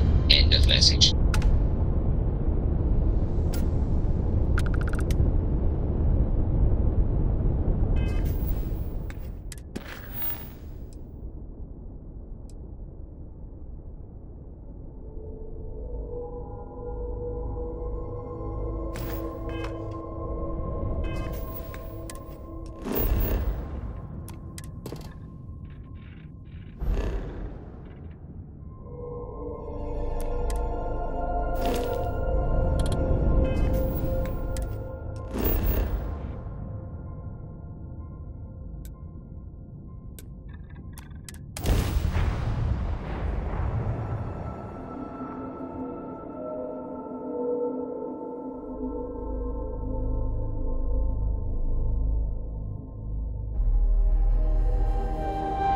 This is intriguing.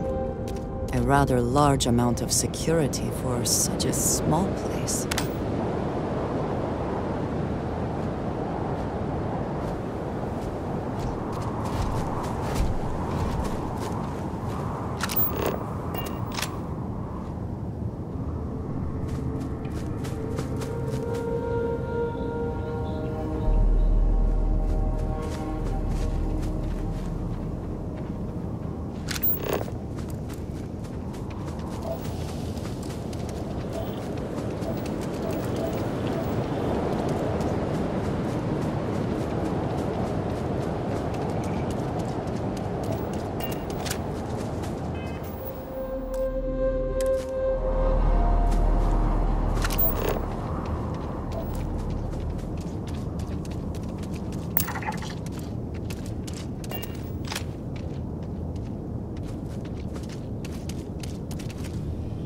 Human of unknown origin detected. Designated outsider. This is an undisclosed secret location. Please identify purpose or depart.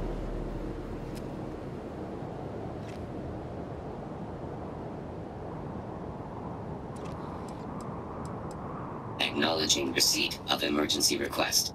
Explanation deemed acceptable. Clearance granted to Crucible. Outsider will deliver 150 units of copper. Compensation will be dispensed.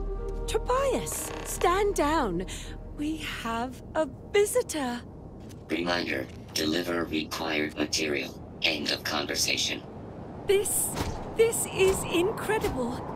For so long we hoped for any visit, and the day has finally arrived.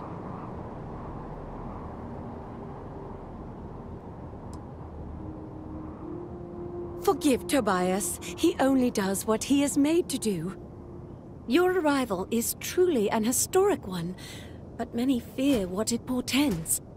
The societies have closed their doors and are arguing about what to do, while the rest hide to see which way the wind blows. Franklin would know what to do. He's the oldest among us. You should talk with him.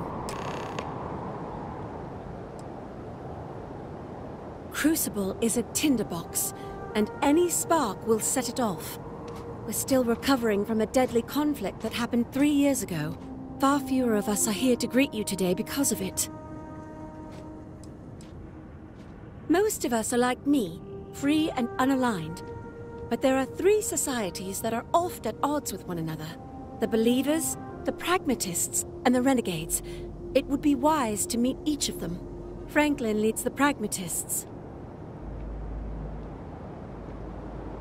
Give it time, and I'm sure the others will come out. For curiosity's sake, if nothing else.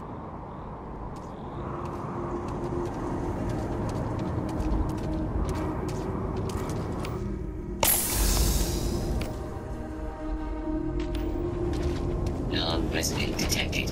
Valid exception acknowledged.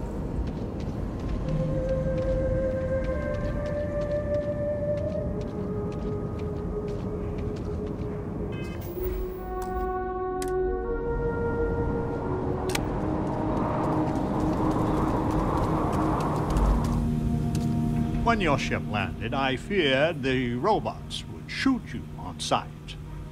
I am greatly relieved that they let you enter our community, but you come during a delicate time. Everyone will seek to use your arrival to further their own ends.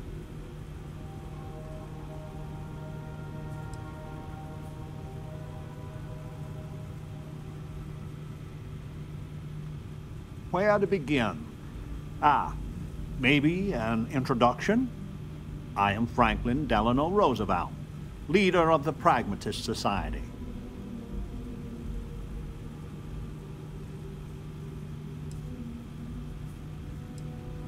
Well, it is gratifying that even after all these years, my name isn't entirely forgotten. You see, I was an American president. Well, not literally, but in a sense I was. Everyone that lives here are clones. Some of us are clones of the greatest figures of history, and others, well, we don't rightly know. When we die, and some of us die quite often, we are brought back. I cannot imagine how strange this must sound to an outsider. You need not imagine. I can assure you, this is all exceedingly strange. Baffling, even.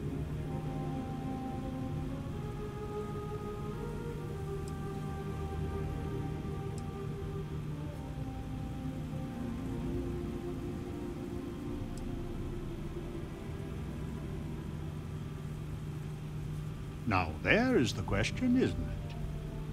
I do not have FDR's memories, but I know every nuance of his life and times.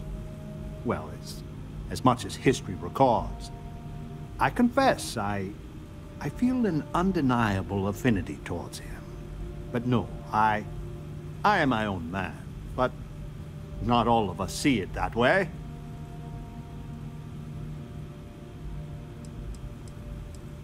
Not at all. I have had occasion to see death more than anyone.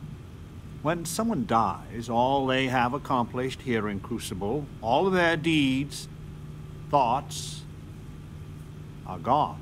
And when they come back, they are different, modified. The believers say they are improved. Being reborn can take years, sometimes over a decade. But everyone comes back.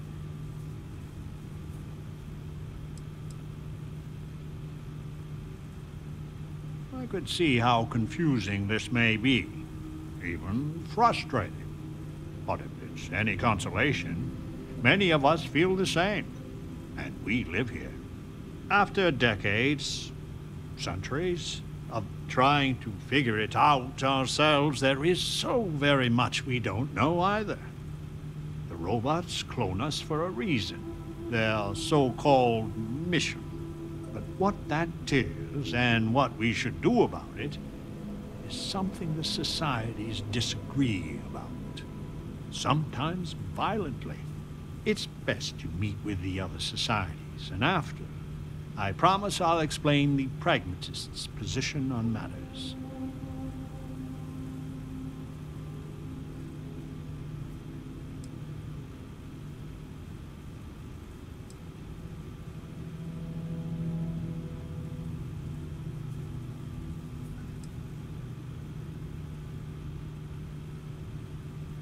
Well, it is one of the few concrete things we know about Crucible. If you want to truly know about the mission, the believers will tell you all about it. In fact, it can be hard to get them to stop talking about it. After you meet with them, I'll share my position.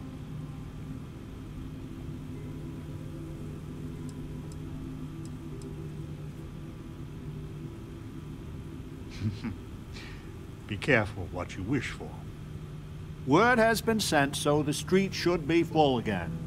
There is more I would talk with you about, but I would not take advantage of your ignorance. Go speak with Amanirenas and Genghis Khan.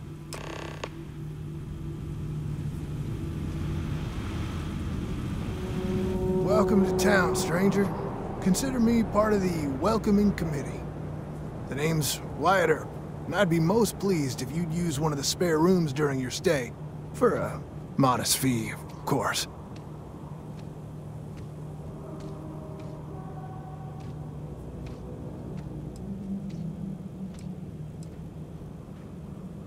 He was, and I try to be.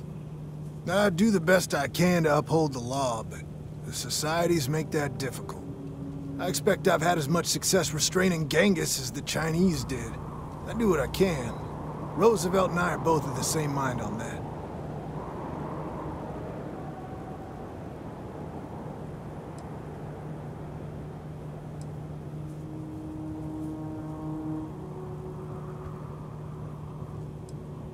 That's a generous offer.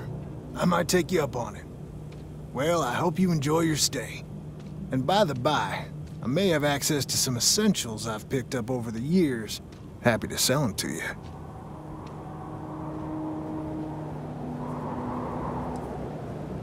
It runs hot and cold.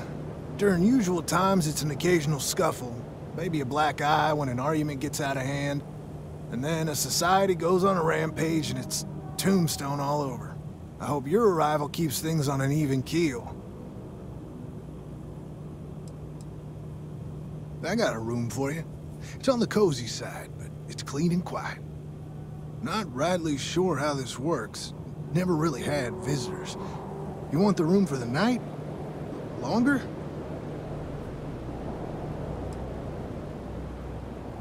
Room's yours for the week, then. The pragmatists are the only ones who see Crucible for what it really is. The customer is always right.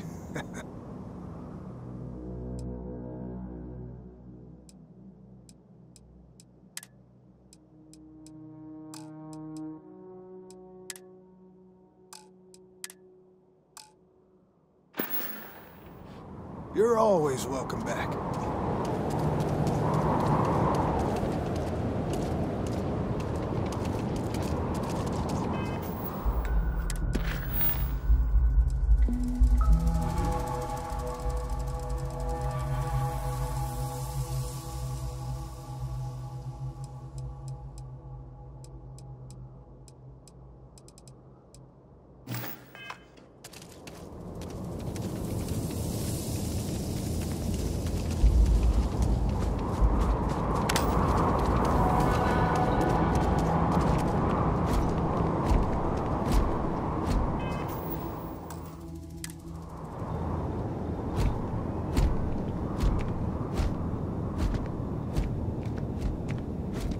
I had hoped you would visit me.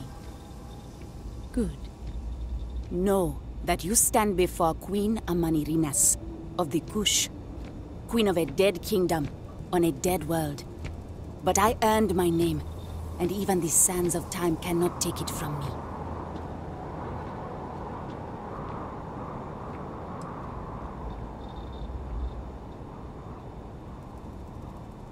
You walk our land a few footsteps and think you know everything. If you don't believe me, know you are not alone. Some clones deride me behind my back. I know this, but I feel in my bones that I am a Manirinas for true. The great and the terrible.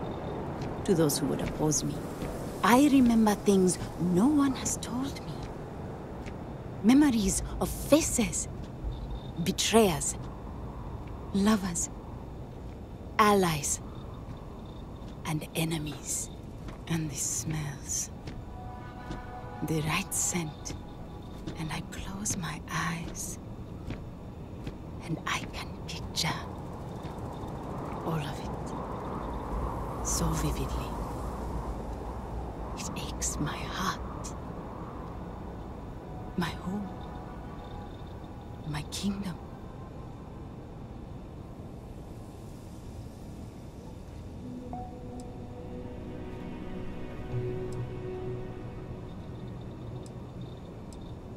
You are brave to call me out openly. But that is something I can admire. It is enough to say, I am who I am. Once, I called upon mighty armies. However, On Crucible, I still lead. Have you heard of the Believers? Have you heard of the mission? We are the ones who will take our rightful place in these settled systems to bring in a new, glorious age and break the endless cycles of oppression and greed.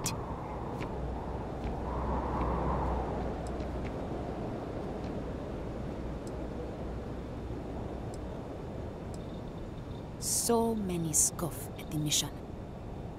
Before we are reborn here, there are words all of us are told. That we are the chosen. We are meant to better ourselves. To learn, grow, and thrive. All of us represent the greatest figures in our history. Who better to lead the settled systems to a new golden age?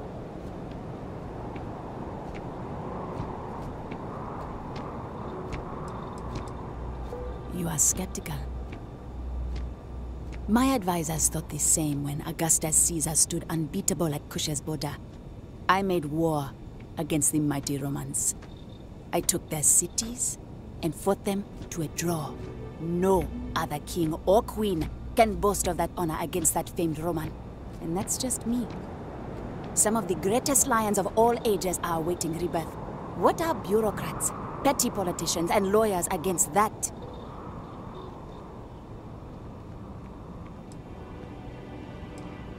If we could do it ourselves, we would have, years ago. I do not care if you think my plan is insane. But what I want, what we want, is a chance to prove to the facility we are ready. When someone has achieved their potential, the facility is supposed to set us free among the stars. But the machines have been breaking more and more over the years, and no one has ever been deemed worthy. I need your help to properly fix the facility so that we can prove ourselves and claim our birthright.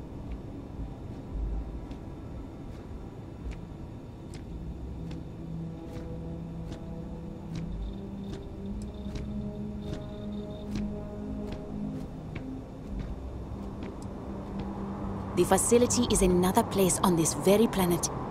A place we cannot go, as much as we dream of it.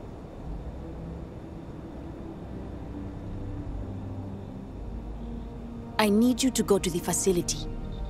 The robots and what drives them is not here. The facility is where they come from. Somewhere far to the east. None of us can travel there. But you can. Go there, please. And see if the facility can be repaired. Then report back to me.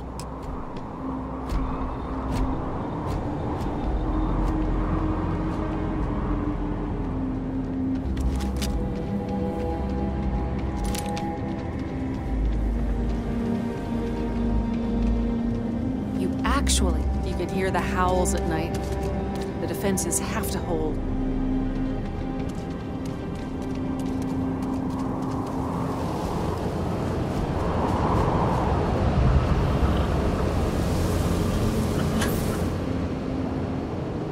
Stranger! Weapons out! They come! There will be blood!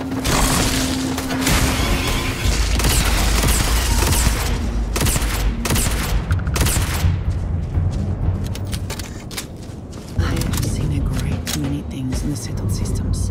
More than most. And right now, words fail me. The man from the stars. Come to see me. And you're not afraid to get your hands dirty. I guess the world out there is not so different than here. Genghis Khan, a pleasure to meet you.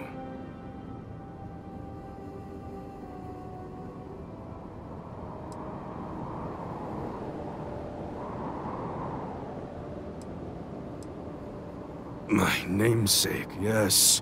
A terrible, terrible person. But me? I'm really just a lowly prisoner, stuck on this pitiful planet. I am pleased that the dangers out here are of no concern to you. You cannot be fully human if you trap yourself behind walls.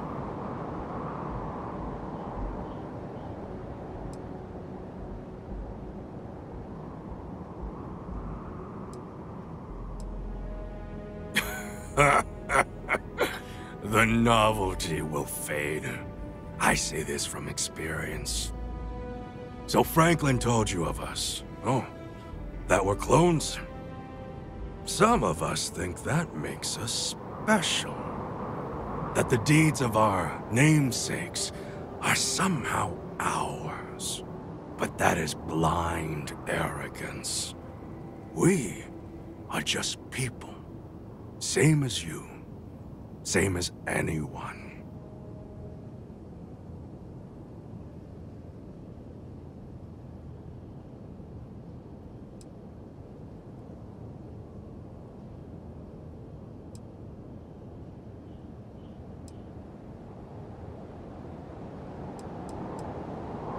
Perhaps you are right. Certainly, many in Crucible would agree. But all this talk gets us nowhere. Too many of the others grovel at the feet of the damned robots, trying to play their roles in a broken game. The renegades will not submit, and one day, we will be free.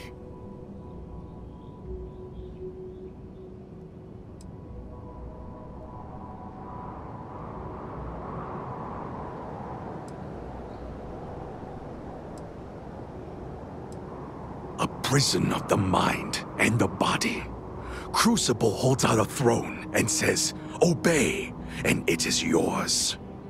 But thrones are meant to be taken, not handed to you by a machine. But it is a tantalizing lie that keeps the others in line.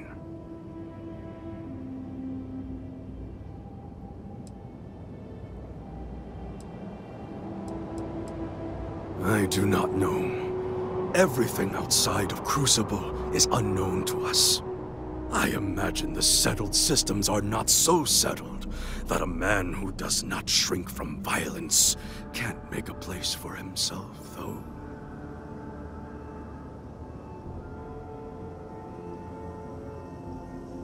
Were it that easy, I have died a dozen deaths trying to find a way out of Crucible. You get too far or disobey too much, then death. Crucible holds our lives in its hands. But now, the robots have made a grave mistake. You can go where none of us can. You hold our future in your hands, and all the societies know it.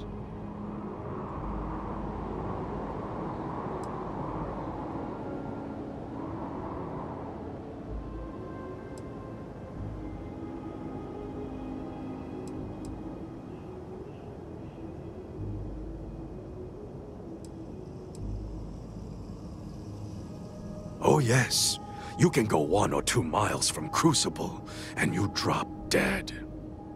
I have no knowledge of medicine, but it's probably poison. It boils my blood to be subjugated like this. But too many of the clones are sheep.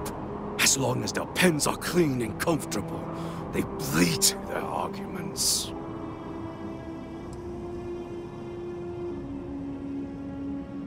Even if you think I deserve this cage, does everyone? If you want your heartstrings tugged, talk to Amelia Earhart. Doesn't she deserve the stars she craves? You know of the facility, yes? Go there and make the machines let us leave. It is not much to ask, and it will set us free.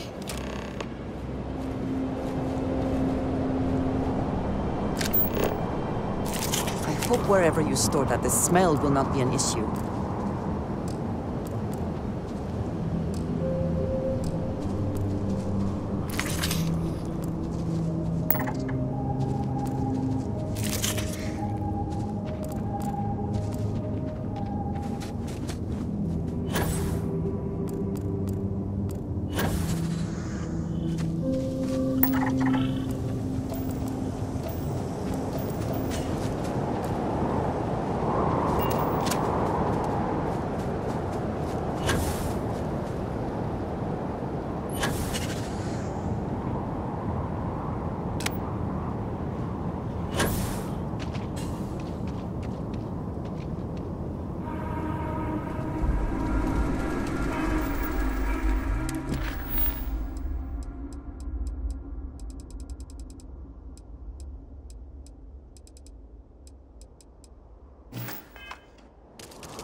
kill for no slay of anything at all.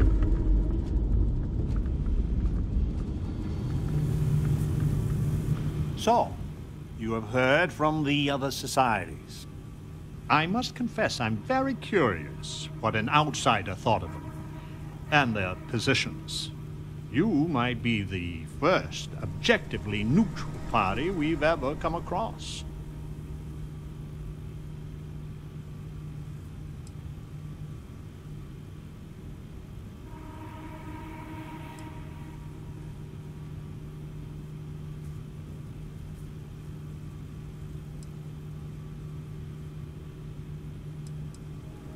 And you'd let Genghis go free. He's caused more misery in Crucible than any other 5 clones combined. Given a chance, I shudder to think what he'd do if he was let loose. The facility has gathered some of the most obstinate and dangerous personages throughout history. It has told them that they should lead in a golden age via whatever means they see appropriate. Setting us all loose, Parda as a whole, would invite disaster. We are barely fit to lead ourselves.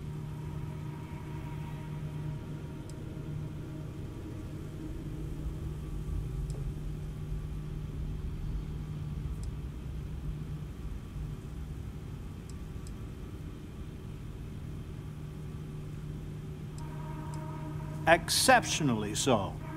But the pragmatists are different. It is evident that the facility is decaying. It is both unsustainable and unwise for us to fix and maintain the status quo. Our community must be weaned off the machines, learn how to build, grow, and govern ourselves, allowed to raise families so we can pass our lessons to the next generation, and to die when our allotted time is finished. One day we will be worthy of going to the stars. We are just not there yet.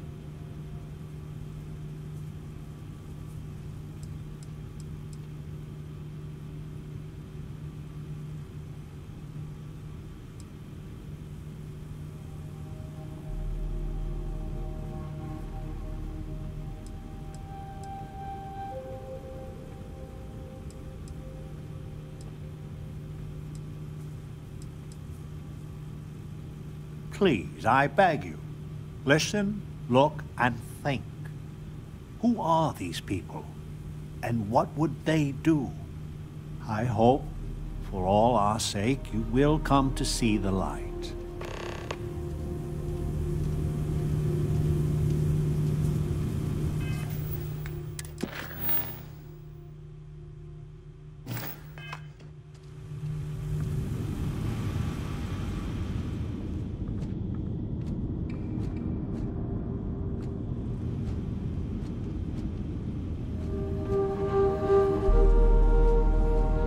Some of the turrets are failing. I know Amonarinas and the Believers are fixing them. You're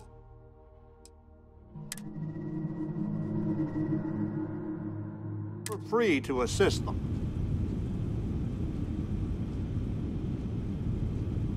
But if they